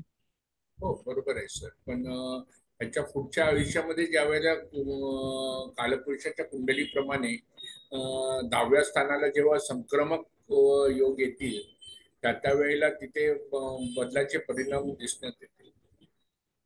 मला तेच सांगायचंय तुम्हाला एका वाक्यामध्ये, इन शॉर्ट, जेव्हा गोचरीचा भाग जो तुम्ही म्हणताय, संक्रमण म्हणजे काय तर गोचर, गोचर. ग्रहांचं संक्रमण होणं.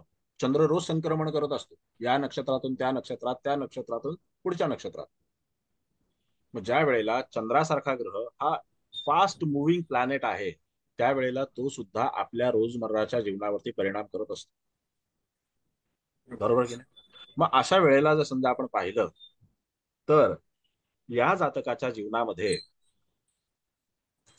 जे काही संक्रमण आहे किंवा जे काही गोचरीचं भ्रमण आहे, ते गोचरीचं भ्रमण जेव्हा जेव्हा होईल त्याच्या काय किंवा अन्य कुठल्याही जातकाच्या पत्रिकेत काय, त्या त्या वेळेला त्याला तसे तसे अनुभव येतात.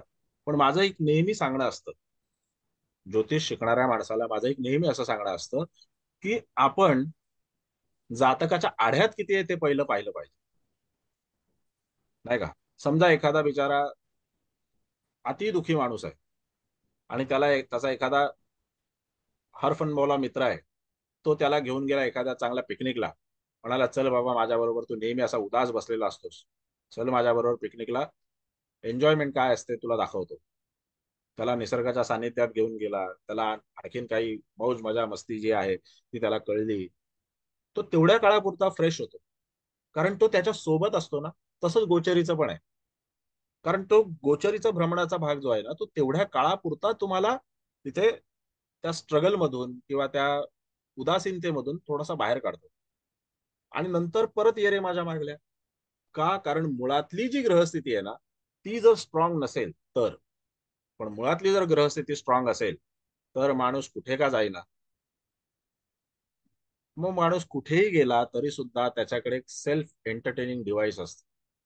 मग तो कुठे बँकमध्ये चेक भरायला गेला तरी सुद्धा तो तिथे हाय हॅलो करून याची त्याची मस्करी करून तिथे त्याचा टाइम चांगला घालवतो. ट्रेनमध्ये बसला तरी सुद्धा त्याचा टाइम चांगला घालवतो. कुठे लग्न समारंभामध्ये गेला तरी सुद्धा त्याचा टाइम चांगला घालवतो. अगदी एखाद्या वादाच्या ठिकाणी गेला तरी सुद्धा तो तिथे अपोजिशन असो का आपली पार्टी असो, त्या दोन्हीकडच्या ओळखी पाळखी काढून तिथे सगळ्यांशी व्यवस्थित यारी दोस्ती करतो. हा एक वेगळा त्याचा गुणधर्म आहे, म्हणून तो हे करू शकतो, कारण त्याची मूळची ग्रहस्थिती तशी आहे. म्हणून आपल्याला मूळ ग्रहस्थिती जर कळली ना, आपण काय करतो माहितीये का, की ग्रहस्थिती मूळ जी आहे ना त्याच्याकडे दुर्लक्ष करतो, आणि त्याच्याकडे दुर्लक्ष नाही केलं पाहिजे. आणखीन तुमचं एक दुसरं वाक्य मी दुरुस्त करतो. जेव्हा तुम्ही म्हणालात की आपण दशम स्थानाकडे पाहिल्याच्या नंतर आपल्याला सगळ्या गोष्टी क्लिअर होतात करिअरच्या बाबतीतल्या, नाही, आपण फक्त दशम स्थानाकडे जर पाहत राहिलो तर करिअरच्या बाबतीतल्या सगळ्या गोष्टी क्लिअर होत नाहीत. कारण मी ज्या वेळेला व्याख्यानाला सुरुवात केली त्यावेळेला तिथे पहिल्यांदा दशम स्थानाकडे गेलोच नाही. लग्न, राशी, लग्नेश कुठे आहे, कोणाच्या सोबत आहे, चतुर्थात कोणता ग्रह आहे, गुरु कुठे आहे, या सगळ्या गोष्टींचा विचार केला आणि त्यानंतर मग मी तिथे शुक्राचा विचार मांडला. अजून मी केतूकडे गेलोच नाही. करिअरची पत्रिका असल्यामुळे मी तिथे अजून केतूकडे गेलोच नाही. जायचं आहे आपल्याला केतूकडे. म्हणून आपल्याला तिथे कुठलीही पत्रिका बघा, तुम्ही वैवाहिक जीवनाची बघा, करिअरची बघा, तुम्ही आणखीन कसली कोर्ट केस आहे, अमुक आहे तमुक आहे, हे आहे ते आहे, प्रत्येक गोष्टीसाठी एखाद दुसरं स्थान किंवा एखाद दुसरा ग्रह जबाबदार नसतो. बऱ्याच गोष्टी जबाबदार असतात. का बऱ्याच गोष्टी जबाबदार असतात? कारण हा जो काही नकाशा आहे ना 12 घरांचा, जो आपण इन शॉर्ट असा मांडलेला असतो, तो परमेश्वराने घेऊन जो पाठवलेला आहे आपल्याला, तिथेच आपलं लाईफ फिरणार आहे. तिथेच आपण हिंडणार फिरणार तेवढ्याच नकाशामध्ये, त्याच्या बाहेर जाणार नाही. हे त्याचं कारण आहे. म्हणून मी स्पष्ट ग्रह सुद्धा मांडले नाही. जसं मगाशी प्रमाणे मॅडम म्हणाला की त्याचे सगळे ग्रह कृतिका नक्षत्रात असतील, नॉट पॉसिबल. ठीक आहे, पण तरी सुद्धा जर आपण विचार केला की कृतिका नक्षत्र किती बलवान आहे, कृतिका नक्षत्र जे आहे ते किती बलवान आहे ह्याचा जर आपण विचार केला तर आपल्याला लक्षात येईल की खरोखर जातकाला कृतिका नक्षत्र हानिकारक आहे का? तर कृतिका नक्षत्रामध्ये त्याचा बुध आहे. लक्षात घ्या, कृतिका नक्षत्रामध्ये त्याचा बुध आहे आणि तो पहिल्या शेवटच्या चरणात आहे कृतिका नक्षत्राच्या. बाकी त्याचा एकही ग्रह कृतिका नक्षत्रामध्ये नाही. मग तो बुध त्याला आज आवाज की दुनिया में घेऊन गेला, आवाजाच्या दुनियेत जर त्याला तो घेऊन गेला असेल तर तो बुध वाईट आहे का? बिलकुल नाही. तो बुध व्यवसायासाठी पूरक नाही का? बिलकुल नाही. कारण कृत्तिका नक्षत्राची व्याप्ती इतकी जबरदस्त आहे की तो खूप मोठा विचार करतो, छोटा विचार नाही करत. आणि त्याच अनुषंगाने जेव्हा आपण त्याला सांगतो ना की नाही तू या पद्धतीने नाही, कारण जातकाचं वय लहान आहे. त्याला पहिल्यांदाच आपण जर सांगितलं की तू अमुक होणार, तू तमुक होणार, तू हे होणार, तू ते होणार, नाही नाही नाही, ते त्याला ते पचनीच पडणार नाही. आणि तो जर ते बघत राहिला तर पुढ्यातलं सगळं शिळ होऊन जाईल. त्याला वाट दाखवायला पाहिजे. मग जे जे वाटेत मिळेल ते खात जा, सोबत घेत जा, पुढे जा, असा सगळा प्रवास घडला पाहिजे. म्हणून आपल्याला मूळ पत्रिका जी आहे ती फार महत्वाची आहे. ती वाचणं फार गरजेचं आहे. नक्षत्रांचा फलादेश इतका आहे ना की एक नक्षत्र शिकवण्याकरता साधारणतः 2 लेक्चर्स जे आहेत म्हणजे 4 तास ते कमी पडतील. म्हणजे एक साधारणतः 70 एक लेक्चर्स तरी 27 नक्षत्रांचं जर आपण विवेचन 27 नक्षत्र आणि 9 ग्रह यांचं जर आपण विवेचन करायला गेलो तर ते 70 एक लेक्चर्स लागतील. असा भाग म्हणजे नक्षत्र फार वेगळी गोष्ट आहे, वेगळी चीज आहे.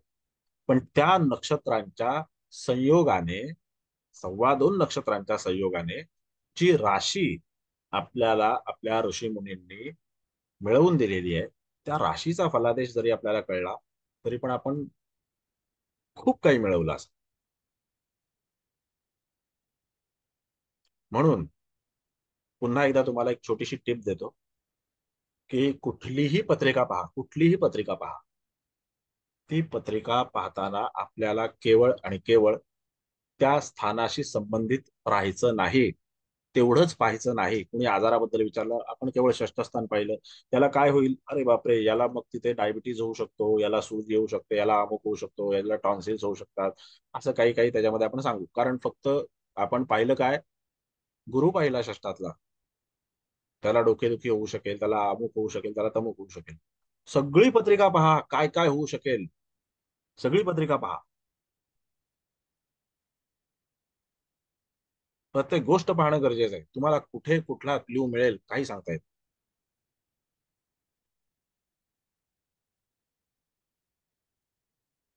म्हणून पत्रिका पाहताना आपल्याला पोलिसासारखी पाहिली पाहिजे, पोलिसासारखी, आणि सांगताना वकिलासारखी सांगितली पाहिजे, म्हणजे सगळ्यांना कळेल. या सिस्टमने आपल्याला पुढे गेलं पाहिजे. बरं, आता मगाशी कोणीतरी मला विचारलं की वैवाहिक जीवनावरचा क्लास घ्या, असं इथे मेसेजमध्ये आलं होतं. तर साहेब असं आहे की वैवाहिक जीवनाचे साधारणपणे आत्ताच 40 लेक्चर्स आमचे कंप्लीट झाले. क्लास घेतला होता तर त्याचे 40 लेक्चर्स कंप्लीट झाले. त्यातले काही लेक्चर्स जे आहेत तर ते मी पब्लिक सुद्धा केलेले आहेत, तर ते तुम्ही अभ्यासा. पुढे कधी जर समजा वैवाहिक जीवनाच्या संबंधातला क्लास घेतलाच तर त्याच्यामध्ये मी तुम्हाला नक्की इन्व्हाइट करेन. तुम्ही मला कॉल करा, मी तुम्हाला त्याच्यामध्ये तुमचा नंबर सेव्ह करेन आणि मी तुम्हाला इन्व्हाइट करेन. ओके, बर. आणखीन काही प्रश्न बोला, बोला. सर 6वं घर दैनंदिन काम आणि नियम आणि सेवा नियंत्रित करतं ना. 6th house. बघा, नोकरी आहे, आजारपणा आहेत, शत्रुत्व आहे, प्रतिस्पर्धी आहेत, त्यानंतर तुम्हाला तुमचा नोकर वर्ग आहे किंवा जर तुम्ही स्वतः नोकर असाल तर त्याचा निर्देश करणारा आहे. सेवा निर्देश करणारं म्हणजे त्याचं लग्नच मुळात सेवा निर्देश करणार आहे, आणि त्याची राशी जी आहे ती सुद्धा सेवा निर्देश करणार. म्हणजे षष्ठस्थान सेवा म्हणजे आपण करत असलेलं जे काही एक स्पेसिफिक काम आहे, नोकरी जर असेल तर षष्ठस्थान, आणि जर व्यवसाय करत असू तर दशमस्थान पाहिलं पाहिजे. आता इथे जेव्हा हा नोकरी करेल त्यावेळेला त्या नोकरीच्या आता ह्या जातकाचा कल नोकरीकडे का गेला हे पण मी तुम्हाला मागे सांगितलं काही वेळापूर्वी. कारण ह्याची कन्या राशी आणि या षष्ठात गुरु आहे. त्यानंतर त्याचा जो व्ययस्थानाचा स्वामी आहे गुरु, हा षष्ठामध्ये, आणि तो धनु राशीचा स्वामी, धनु राशी व्ययस्थानामध्ये, म्हणून तो परदेशी जाऊन नोकरी करण्याचं स्वप्न पाहतो. मला परदेशी जायचंय, नोकरी करायची, असं. अनेक अंगांनी आपल्याला पत्रिका पाहणं गरजेचं आहे. जर आपण अनेक अंगांनी पत्रिका पाहिली तर आपल्याला नक्की उत्तर मिळतं. आपल्याला कुणाचं बिल कुणावरती फाडायची आवश्यकता लागत नाही.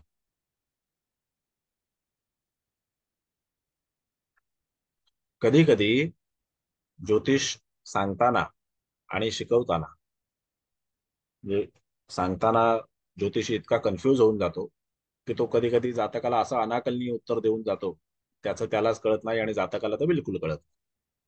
आणि शिकवताना सुद्धा मास्तर असं काही सांगून जातो, त्याला वाटतं मी फार मोठा शोपीस मारलेला आहे. म्हणजे कॅरम खेळताना नाही का आपण एखादी सोंगटी अशी मारतो की त्याच्यामध्ये लोक लगेच टाळ्या वाजवतात, वा वा वा, तसं तो काहीतरी हे करतो. पण त्याचं विश्लेषण आणि त्याचा ब्रेकअप जो आहे ना, तो नाही सांग, तो कळला पाहिजे. तो जर ज्योतिष शिकणाऱ्या माणसाला कळला तर त्या ज्योतिष शिक्षकाला महत्व आहे. अन्यथा त्याचा खेळ बघण्याकरता तुम्ही इथं आलेला नाही, तुम्ही शिकण्याकरता आलेला. खेळ बघण्याकरता, खेळ बघायला आपण सर्कशीत जावं. कशा उड्या मारल्या जातात, इकडून तिकडे तिकडून इकडे, माकडासोबत खेळा, हत्तीसोबत खेळा, हे सगळं तिथे. ते कसं केलं हे नाही जोकर सांगत बसत आपल्याला. पण इथे शिक्षकाचं काम असं आहे तुम्हाला व्यवस्थित ब्रेकअप करून सांगणे एखादी गोष्ट. म्हणून मी तुम्हाला नेहमी सांगतो की प्रश्न विचारा. तुम्ही जर प्रश्न विचारलात व्यवस्थित विचारपूर्वक तर त्या मुद्द्यावर आपल्याला बोलता येईल. त्या करिअरचा भाग आहे तर त्याच्यावरती आपल्याला तिथे बोलता येईल. बरोबर. तुम्हाला आणखीन एक मुद्दा याच्यातला सांगतो. विषय करिअरचा आहे तरी सुद्धा असं आहे की मुलाला मातृसुख जे आहे ते मातृसुख फार कमी लाभलं. कमी लाभलं म्हणजे माता गेलेली नाही, माता हयात आहे, पण मातेचं सुख जे आहे ते फार कमी लाभलं. आता त्याचं कारण काय, त्याचं कारण काय ते शोधायचं आहे. तर आता तिथे मला तुम्ही सांगा की बाबा हे का झालं असेल, असं त्याला मातृसौख्य कमी का लाभलं.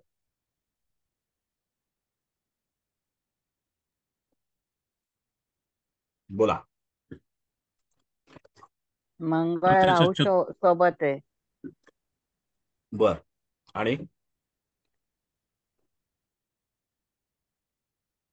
आणि बोला मंगळाची देऊळकर. चौथी हा बोला बोला. बोला मंगळाची ना. चौथी दृष्टी कर्क राशीवर आहे सर. सिंह राशीवर आहे मॅडम. मेषेचा मंगळ कर्केला पाहिजे, वृषभेचा मंगळ सिंहेला पाहिजे. बोला देऊळकर साहेब, तुम्ही माईक ओपन केला होता, बोला. तर त्याचा चतुर्थेश मंगळ शनियुक्त आहे. ओके, हा बरोबर. सर आणि आणि षष्ठेश चतुर्थात आहे. मग बुध षष्ठेश जो आहे चतुर्थ. हा हा पण मुख्य त्याने तर एक त्याला, भाग. हा बरोबर, बोला बोला बोला. तर आईच्या आपण तो मगाशी मामाच्या दृष्टिकोनातून बघितला, पण आता बर. जर मातृसुख म्हणत असाल तर बुध हा वायू तत्वाचा ग्रह आहे. हम्म. तर दम्याच्या विकाराने त्रस्त किंवा छातीच्या, आणि सूर्य हा मेषेत, मेष ही मस्तकावर पण कार्य करणारी राशी आहे. हा. मग ब्रेनशी रिलेटेड काही आहे का असा, कोणाला? व्याधी आईला? वगैरे आईला? आईला. हा असं वाटतंय मला. बर. आईला ओके ओके.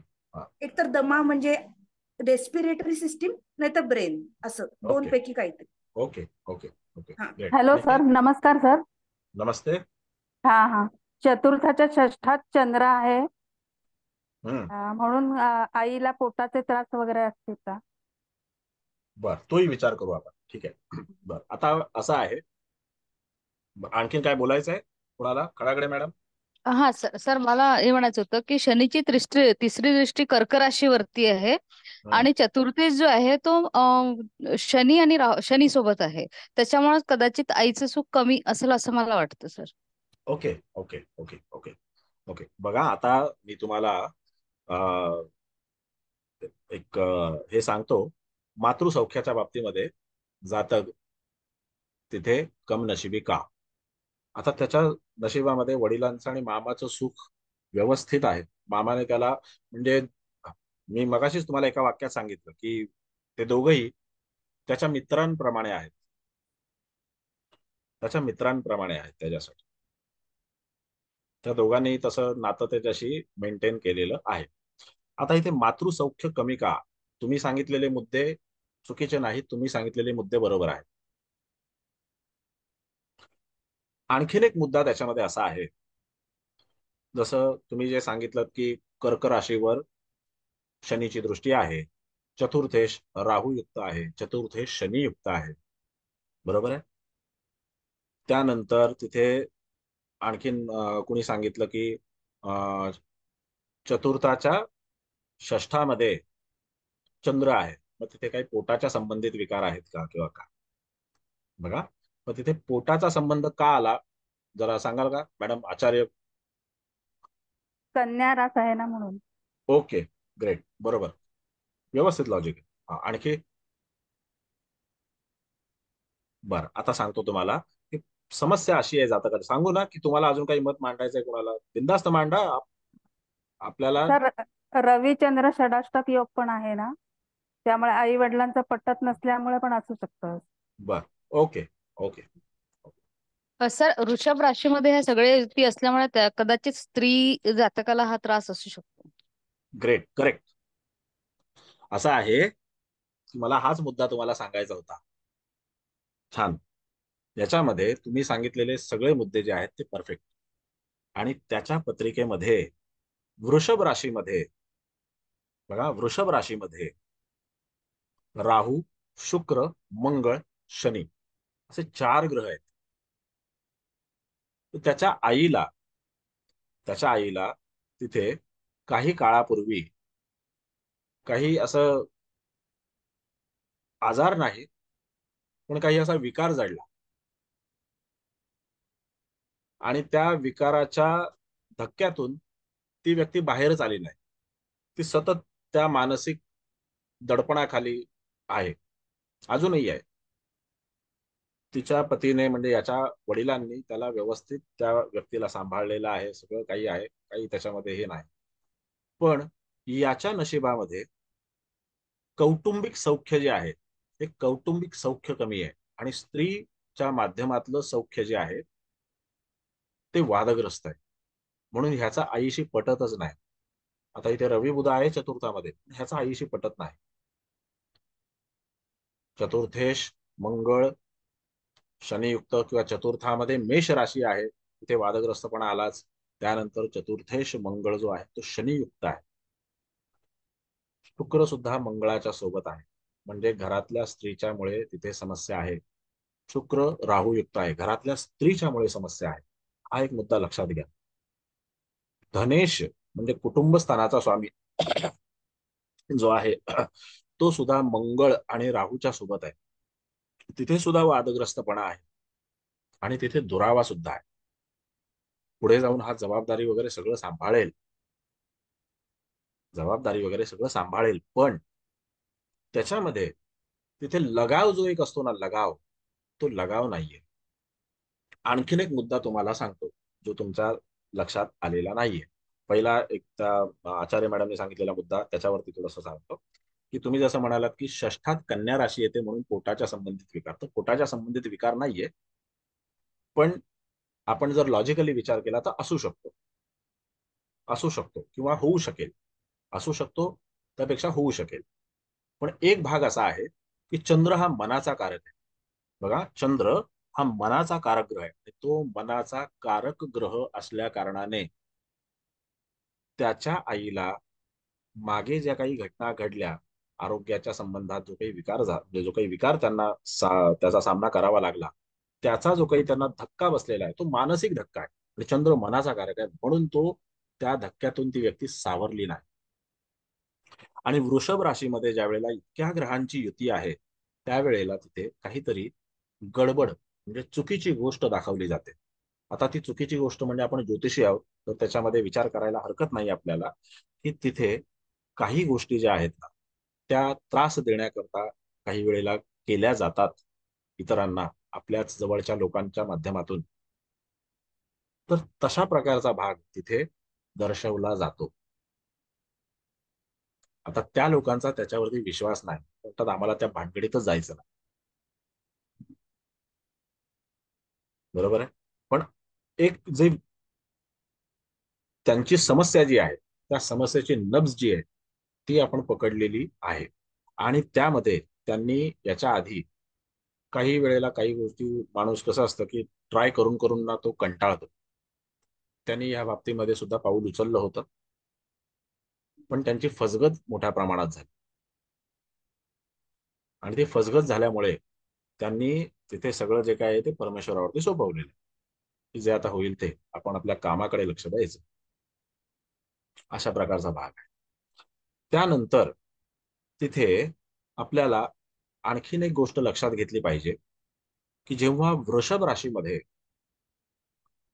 राहू असेल, एकटा एकटा राहू असेल, मंगळ असेल, शनी असेल, त्यावेळेला जातकाला घरातल्या स्त्री जातकाकडून किंवा बाहेर देखील स्त्री जातकाकडून तिथे काही वेळेला समस्या तयार होऊ शकतात.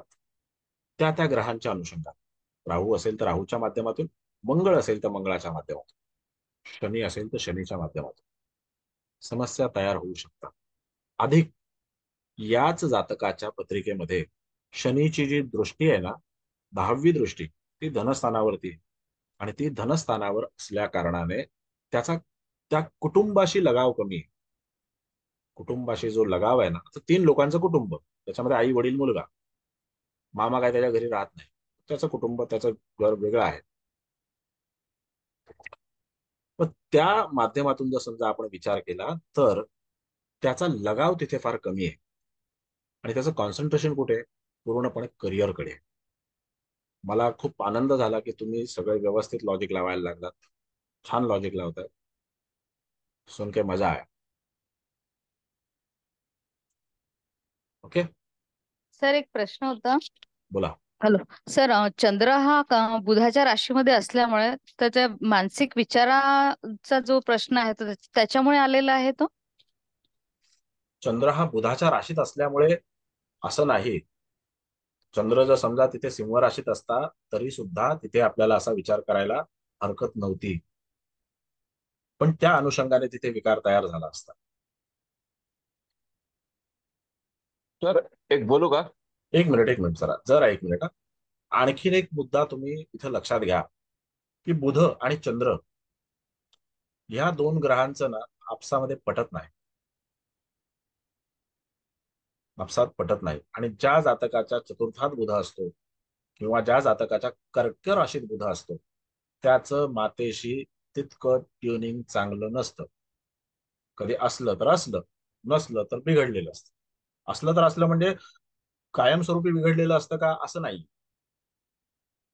पण एक नेहमी वाचिक वाद, वैचारिक वाद हे असतातच त्यांच्यामध्ये. एकाने घेतलेला निर्णय दुसऱ्याला पसंत नसणं, दुसऱ्याने घेतलेला निर्णय याला पसंत नसणं, म्हणजे मातेने घेतलेला निर्णय पुत्राला पसंत नसणं आणि पुत्राने घेतलेला निर्णय मातेला पसंत नसणं, हे चतुर्थात बुध असल्याच्या नंतर होत. सेम कन्या आणि मिथुन ह्या दोन्ही राशीच्या बाबतीमध्ये होत. कन्या आणि मिथुन राशी जी आहे त्या दोन्ही राशींच्या बाबतीमध्ये असं होतं. कारण बुध हा पित्याला जास्त प्रेम करतो, मातेला नाही. त्याला माहिती आहे बाप राजा आहे आणि मी युवराज आहे, तर तो तिथे मातोश्रीकडे जास्त लक्ष देत नाही. तो म्हणतो की मी राजाकडे जास्त लक्ष देईन, राजाच्या सोबत जास्त राहील, म्हणजे ते सिंहासन मला प्राप्त करता येईल, हा भाग. म्हणून ह्या सगळ्या गोष्टींचा विचार आपल्याला पत्रिका सोडवताना करायला पाहिजे. आता मी तुम्हाला एक तामसेकर साहेब तुमचं म्हणणं काय आहे सांगा, त्याच्यानंतर मग पुढचा मुद्दा मी आता. सर या पत्रिकेमध्ये चतुर्थामध्ये सूर्य आहे, म्हणजे आई ही बॉसिंग करणारी, न्यायाधीशाप्रमाणे वागणारी, त्यामुळे नंतर मनावर परिणाम होऊन चिडचिड निर्माण झाली. बोला बोला बोला. बरोबर ना? हा, मनावर म्हणजे टेन्शन आल्यामुळं, चिडचिड झाल्यामुळं ते मनावर परिणाम झाला असावा असं मला वाटतं. मनावर परिणाम म्हणजे तो वेगळ्या कारणास्तव झालेला आहे. तो वेगळ्या अच्छा. कारणास्तव झालेला आहे. स्वतःच्याच लोकांनी काही वेळेला त्रास देण्याकरता काही ऍक्टिव्हिटी केलेल्या असतील तर त्याच्यामध्ये असा प्रकारचा भाग जो आहे, म्हणजे राहूच्या माध्यमातून काही बाधा तयार करण्याचा जो काही प्रयत्न आहे तो त्याच्यामध्ये झालेला आहे आणि तिथे ती व्यक्ती त्याला बळी पडलेली आहे, असा भाग. पण आणि आईला घरी बॉसिंग करायची सवय असेल ना. तो आता पहिला असेल तर असेल, पण आता मुलगा 22 वर्षाचा आहे, त्याने तो बॉसिंगचा काळ किती पाहिला असेल माहिती नाही, पण तो तेवढा मातेशी लगाव धरूनच नाहीये.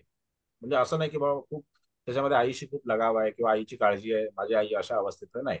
त्याला त्याचं करिअर आणि त्याचं जे पुढची मार्गिका आहे तर त्याच्या बाबतीमध्ये तो पूर्णपणे हे झालेला आहे. असं काही त्याच्यामध्ये बघा, तुम्ही जेव्हा चिंता करता ना, आता समजा याच्या पंचमामध्ये एवढे ग्रह आहेत, जर याला कोणी म्हटलं की नाही तुला मित्र चांगले मिळणार नाहीत आणि त्याच्यामध्ये तुला मित्र सोडून जातील, बरोबर आहे, एक गोष्ट लक्षात घेतली पाहिजे, जरी तिथे मंगळ, शुक्र आणि राहू असला तरी शनी महाराज पण तिथं आहेत. कदाचित हा मित्रांमध्ये जास्ती इन्व्हॉल्वमेंट नंतर दाखवणार नाही. आता वय परत्वे तो इन्व्हॉल्वमेंट दाखवेल, सोबतीची संगतीची गरज असते, त्यात तो कन्या राशीचा आहे.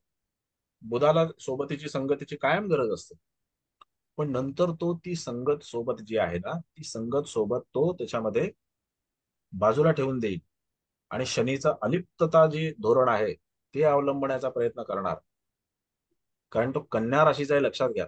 आणि त्याच्यामध्ये ती कन्या राशी जी आहे ती मामाचा निर्देश करतो, म्हणून त्यांनी मैत्री कोणाशी केली? मामाशी केली, वडिलांशी केली. आलं लक्षात? हा भाग आहे. आता त्यामध्ये समजा जर आपण आता असा विचार केला की चतुर्थामध्ये सूर्य बुध आहे, तर त्याची आई जी आहे ती बॉसिंग करणारी असेल. नक्की त्यांनी त्याच्या मातेने आधीच्या काळामध्ये तशा तऱ्हेचं वर्तन केलंही असेल, त्या बाबतीत प्रश्न नाही, कारण तिथं सूर्यबुध आहे. पण सध्या ती व्यक्ती त्या अवस्थेतच नाही, सध्या ती व्यक्ती त्या अवस्थेतच नाही, लक्षात घ्या. हा एक भाग. ओके, आता मला अजून कोणाला काही बोलायचं आहे का? तुम्हाला आता केतूच्या बद्दल बोलतोय मी, बोला. सर पंचमामध्ये याचा शुक्र मंगळ आहे, तर भविष्यात पुढे जाऊन पण याला स्त्रिया ह्या त्रासदायक ठरतील का? 100%. तेच मी सांगितलं ना, वृषभ राशी स्त्रीचा निर्देश करते, त्याच्यामुळे तो त्रास त्याला होणारच आणि तो त्याच्यापासून पळणार. त्यानंतर शनी महाराज त्याला बाजूलाही करणार, त्याला अलिप्ततेचं धोरण अवलंबण्याचा निर्देश शनी महाराज देणार 100%. असं आहे. नमस्कार अभय सर, मी अनुराधा रांगणेकर बोलते. मी पहिल्यांदाच तुमच्या क्लासला आले. ओके. तर मला खूप छान वाटलं तुमचं धन्यवाद. हे ऐकून. आणि सर मला असं विचारायचं होतं की याच्या आईला काही स्किन संदर्भामध्ये फोड येणे किंवा जेनेटिकल ऑर्गनचे काही प्रॉब्लेम्स होणे वगैरे किंवा पस निर्माण होणे वगैरे अशा काही गोष्टी घडल्या होत्या का? नाही मॅडम, त्यांना जे म्हणजे किंवा मानसिक असे मानसिक झटके मानसिक समस्या जी आहे, मी मगाशी सांगितलं ना तुम्हाला की मानसिक समस्या त्यांना त्रास देण्याकरता आता एकदम किंवा साध्या भास होणे, भास म्हणजे भास नाही, त्यांना त्रास देण्याकरता त्यांना जे काही प्रयोग केले गेले किंवा काही त्यांच्या जवळच्या लोकांकडून काही गोष्टी केल्या गेल्या, कधी कधी माणसाची प्रगती, माणसाचं सौख्य जे असतं ते कोणाला जर टोचत असेल तर तिथे अशा काही गोष्टी केल्या जातात, त्याच्यामध्ये ती व्यक्ती त्याला बळी पडली. हा एक भाग आहे. दुसरा भाग असा आहे की त्यांनी त्याच्याबद्दल प्रयत्न नाही केले असातला भाग नाही, परंतु तिथे त्यांना फसवणुकीला सामोरं जावं लागलं. म्हणजे त्यांच्या पतीने प्रयत्न केले नाहीत अशातला भाग, फसवणुकीला सामोरं गेले, म्हणून त्यांनी तिथून आता त्यांचं असं आहे की बाबा नाही, मला त्या भानगडीतच पडायचं नाहीये. आता मुलाचं करिअर आणि मुलग्याचं जीवन जे आहे ते कसं व्यवस्थित होईल आणि पुढे काय आहे, कारण कसं असतं, एक जेव्हा धक्का बसतो ना माणसाला त्याच्यानंतर तो चिंता करत राहतो पुढची, की आता पुढच्या पिढीचं काय, तर ती एक त्यांना चिंता आहे. हा म्हणजे सुरक्षित यांची असेल आई फार बोलत बिलत पण म्हणजे नाही का काही, आता? मी त्यांना भेटलोच नाही, मी आपल्या त्यांना तंद्रीत असल्यासारखं वगैरे असं असं आहे काही मॅडम आहे? की ती व्यक्ती, मी त्यांना भेटलोच नाही आणि त्यामुळे त्याच्यामध्ये त्या जरी बोलत असतील किंवा काय, आता वडील, कुटुंबामध्ये 3च लोक, आई वडील आणि मुलगा.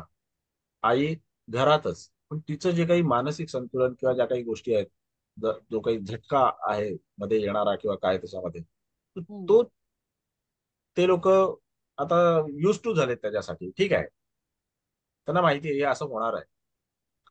त्याच्यामुळे काय झालं, आई आणि मुलामध्ये एक अंतर तयार झालं, कम्युनिकेशन नाही राहिलं, अंतर तयार झालं. आणि त्याची कारण मी तुम्हाला सांगितली मगाशीच, की चतुर्थातला बुध, कर्केचा बुध, म्हणजे बुधाला, म्हणजे बुधाच्या विषयी आहे फक्त. चतुर्थातला बुध, कर्केचा बुध, कन्या राशीचा चंद्र, कन्या लग्न, मिथुन राशी, चतुर्थेश आणि मिथुन राशीत असणं, कन्या राशीत असणं, त्याच्यामुळे हा सगळा जो काही भाग आहे त्याच्यामध्ये पाहायला मिळतो.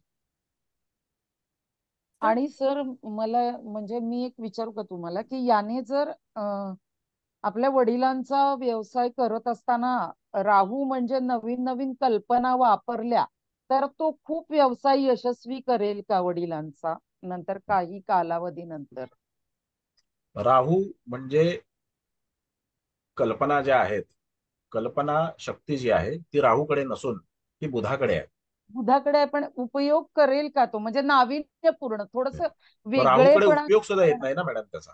हा, कसं आहे की कल्पना ज्या आहेत, समजा एखादा कवी कविता करतो किंवा एखादा लेखक लेखन करतो, त्यावेळेला त्याला मूळ सहाय्य करणारा ग्रह कोणता आहे, तर बुध आहे. जेव्हा बुध. कविता हो. करत असतो तर त्यावेळेला त्याला बुध सहाय्य करतो. तो कोणत्या प्रकारची कविता करतो त्याच्यावरती त्याला बुध सहाय्य करतो. मग जसं आता उषक काल होता होता काळ रात्र झाली असं जेव्हा लिहायचं असेल तर त्यावेळेला तिथे शनी मंगळच पाहिजे बुधाच्या सोबतीला. तरुण आहे रात्र अजून लिहायचं असेल तर त्यावेळेला तिथे शुक्र पाहिजे. शुक्रच पाहिजे, शुक्र. हो. आहे का? हो. मग तिथे जी काही, आणि ज्या वेळेला तिथे स्वये श्री रामचंद्र ऐकती असं ज्या वेळेला लिहायचं असेल त्यावेळेला तिथे गुरुच पाहिजे. गुरु पाहिजे. हो. म्हणजे ही जी काही सगळी व्याख्या आहे ना ती आपल्याला समजली पाहिजे. म्हणजे बुध कल्पनेचा कारक ग्रह आहे. बुध कल्पनेचा कारक ग्रह आहे. राहू कल्पना करत नाही आणि राहू कल्पना अंमलात आणण्याचं देखील काम करत नाही. राहू कन्फ्युजन क्रिएट करण्याचं काम करतो, राहू घाबरवण्याचं काम करतो, राहू तुम्हाला त्याच्यामध्ये काही वेळेला मार्गातून हटण्यासाठी तिथे अडथळे तयार करण्याचं काम करतो. तुमच्या समोर राहून 2 नाही 4 ऑप्शन ठेवेल नेहमी. माणूस तिथे कन्फ्युजच होणार. आता चॉईस करायचं तर काय करायचं? हा, म्हणजे पंचमामध्ये त्याच्या इथे राहू असल्यामुळे त्याला करिअर चॉईसेस करताना पण कन्फ्युजन झाली. म्हणूनच तर मॅडम त्यांनी ज्योतिषाला आमंत्रित केलं. म्हणूनच तर मी त्यांना तो सल्ला दिला की त्याला काय काय करायला, कोणाला पहिलं प्राधान्य दिलं पाहिजे. सध्याच्या काळामध्ये प्राधान्य कुठलं तुम्हाला मी सांगितलं की पहिला बाबा नोकरी कर. हो, आता त्याने नोकरी गुरु दशम मूळ पत्रिकेतलाच दशम व्यय आणि धनस्थानावर हे आहे, तर परदेशी जाऊन हा नक्की पैसा कमवणार. हो, सांगितलं ना मी तुम्हाला परदेशामध्ये मगाशी लेक्चर मध्ये मी सांगितलं की पहिलं त्याला काय दिलेलं आहे आपण. तेव्हा पहिल्यांदा तू नोकरी कर, त्याच्यानंतर त्याच्या वडिलांनी त्याला सांगितलेलं आहे की तू कधीही येऊन आपला बिझनेस सांभाळायचं हे कर, किंवा तू बिझनेस जॉईन कर, हे तो करणार. आणि संगीताची जी त्याची आवड आहे त्याला साईड बाय साईड चालू राहू दे. त्याच्यामध्ये त्याला करिअर करायचं आहे असं नाहीये, पण त्याचं संगीताचं जे एक शिक्षण प्रशिक्षण त्यांनी जे घेतलेलं आहे त्याच्या माध्यमातून काही करिअर होऊ शकेल का?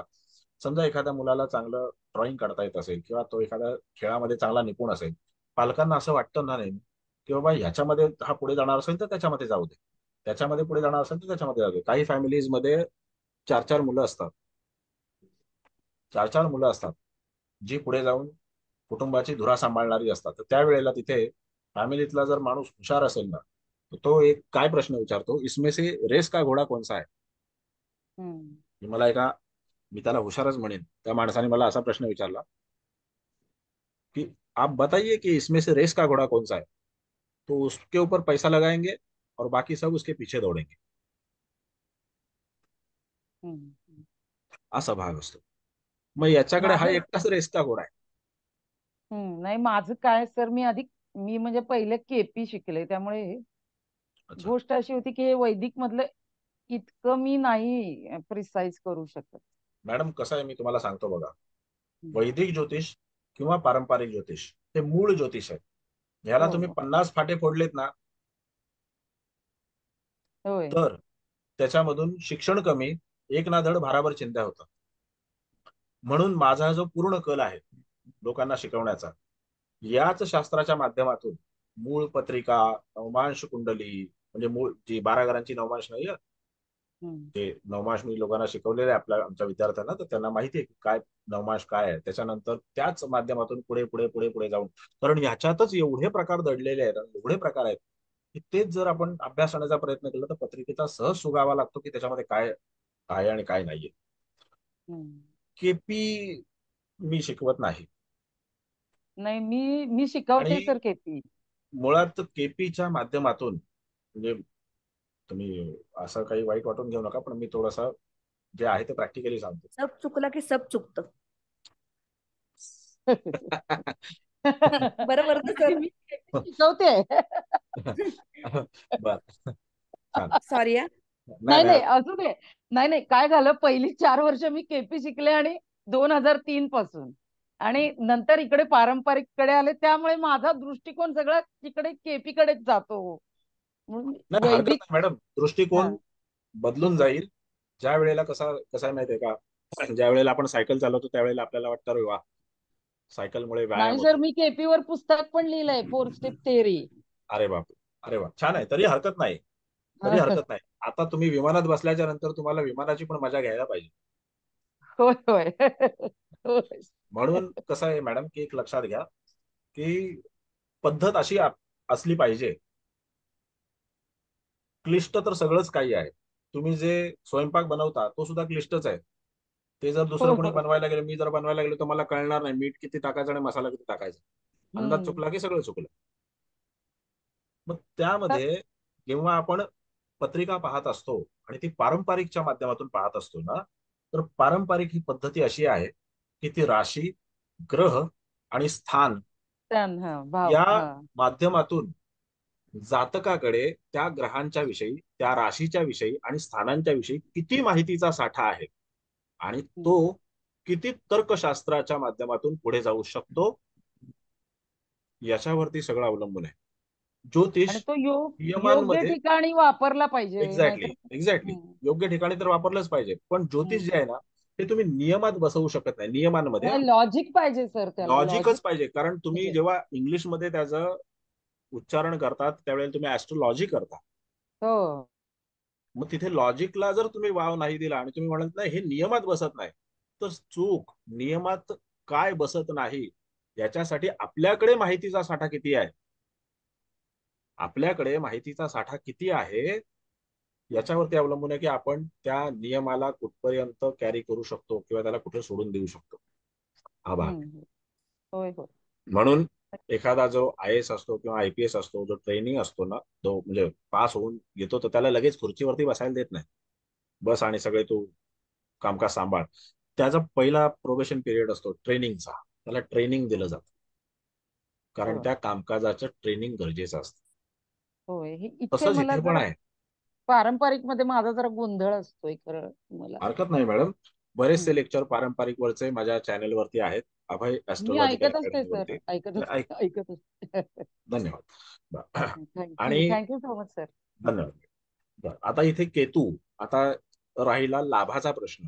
तर बुधाच्या माणसाला सांगायला नको की तो लाभ कशा प्रकारे देईल आणि कशा प्रकारे तो लाभाला आकर्षित करेल हे त्याला सांगायला नको. आपण काय म्हणतो, केतू हा त्यागाचा कारक आहे, मग हा लाभ सोडून देईल, मग हा लाभ असं करेल, मग तो तसं करेल, केतू त्याला लाभच देणार नाही. त्यात तिथे वृश्चिक राशी आहे, वृश्चिक राशी गूढतत्वाची आहे, अमुक आहे तमुक आहे, त्याच्यावर शनी मंगळ याची सगळ्याची दृष्टी आहे.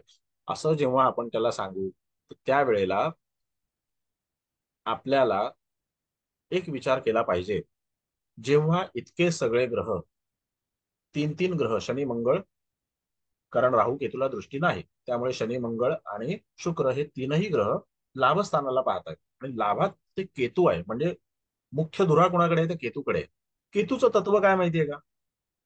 केतूचं तत्व असं आहे की जेव्हा तुम्ही काम करत असता तेव्हा लाभाची चिंता करू नका. तुम्ही काम करत जा. तुम्ही काम करत जा, लाभ तुम्हाला ऑटोमॅटिकली मिळेल. ते थांबणार नाहीत. आणि त्यात तो वृश्चिकेचा केतू आहे. त्याने दुर्लक्ष लाभाकडे करून जर फक्त आणि फक्त कामाकडे जर कॉन्सन्ट्रेशन केलं, कारण त्याचं मकर लग्न आणि कन्या राशी आहे, कामाकडे जर कॉन्सन्ट्रेशन केलं, 100% माणसाला तिथे कधीही लाभाची चिंता करावी लागणार नाही. हे पेमेंट आलं का, किंवा इथून पैसे मिळतील का, हे पैसे मिळणार आहेत का, याची चिंता नाही करावी लागणार. रोलिंग चालूच राहणार. म्हणून लाभातला केतू लाभ देत नाही हा साफ चुकीचा समज आहे. लाभातला राहूही लाभ देतो आणि लाभातला केतूही लाभ देतो. जसं आपल्याकडचे दिग्गज नेते माननीय शरद पवार, त्यांच्या कुंडलीमध्ये पंचमात केतू आणि लाभात राहू आहे. आणि अनेक लोकांच्या पंचमात राहू आणि लाभात केतू आहे, म्हणून त्यांना लाभ मिळायचे राहिले का नाही, कामाकडे कॉन्सन्ट्रेशन कर गरजेचं आहे. आणि कन्येचा माणूस आहे, त्याला सांगायला नको की तू लाभ कसे मिळवशील. तो लाभाचं प्रयोजन करून ठेवणार. उद्याला मला एवढे पैसे मिळाले पाहिजेत याचं प्रयोजन तो आज करून ठेवणार. तो तिथे उद्याला लक्ष देणार नाही, पैसे आले का अकाउंटला, पैसे आले का, नाही, ते येणारच आहेत. तो टेक्निकली तशी तडजोड हेच तरतूदच करून ठेवतो. हे त्या केतूचं महत्व आहे. म्हणून असंही समजू नका की ह्याला व्यवसायामध्ये लाभ मिळणार नाही. 100% व्यवसायामध्ये ह्याला लाभ मिळणार. वृश्चिकेचा केतू अचानक माणसाला लाभ मिळवून देतो आणि मोठा लाभ मिळवून देतो. आणि जेव्हा हा अनुभव सिद्ध होईल त्यावेळेला याला 100% चांगले लाभ मिळतील, हे नक्की. ठीक आहे, ही पत्रिका इथपर्यंत. आणि त्याच्यानंतर पुढे आपण आणखीन काही लेक्चर्स घेऊ. त्याच्यामध्ये आपण पुन्हा भेटूच वेगवेगळ्या विषयांना घेऊन. करिअरचा सुद्धा आपण आणखीन वेगळा विषय घेऊन, ते मोठा असं कोर्स ज्याला आपण म्हणतो, तो कोर्स घेऊन आपण भेटू. जसं आता एक पत्रिका घेतलेली आहे, तशा अनेक पत्रिका त्याच्यामध्ये सोडवून घेणं, त्या अनेक पत्रिकांचं विवेचन करणं वेगवेगळ्या याच्या माध्यमातून, करिअरच्या, मेडिकल ॲस्ट्रॉलॉजीच्या, हे सगळे जे विषय आहेत ते विषय आपण नंतर घेऊ. पण हे जे काही कॉम्प्लिमेंटरी लेक्चर्स आहेत हे मी युट्यूबला पब्लिश करतो. त्याच्यामुळे तुम्हाला जर ते युट्यूबला ऐकायचे असतील तर नक्की ऐकू शकता. त्याचा आनंद घ्या. लाईक करा, कमेंट करा, आणि काय काय सबस्क्राईब करतात ते करा. धन्यवाद. जय श्रीराम. धन्यवाद सर. धन्यवाद. जय श्रीराम सर. जय श्रीराम.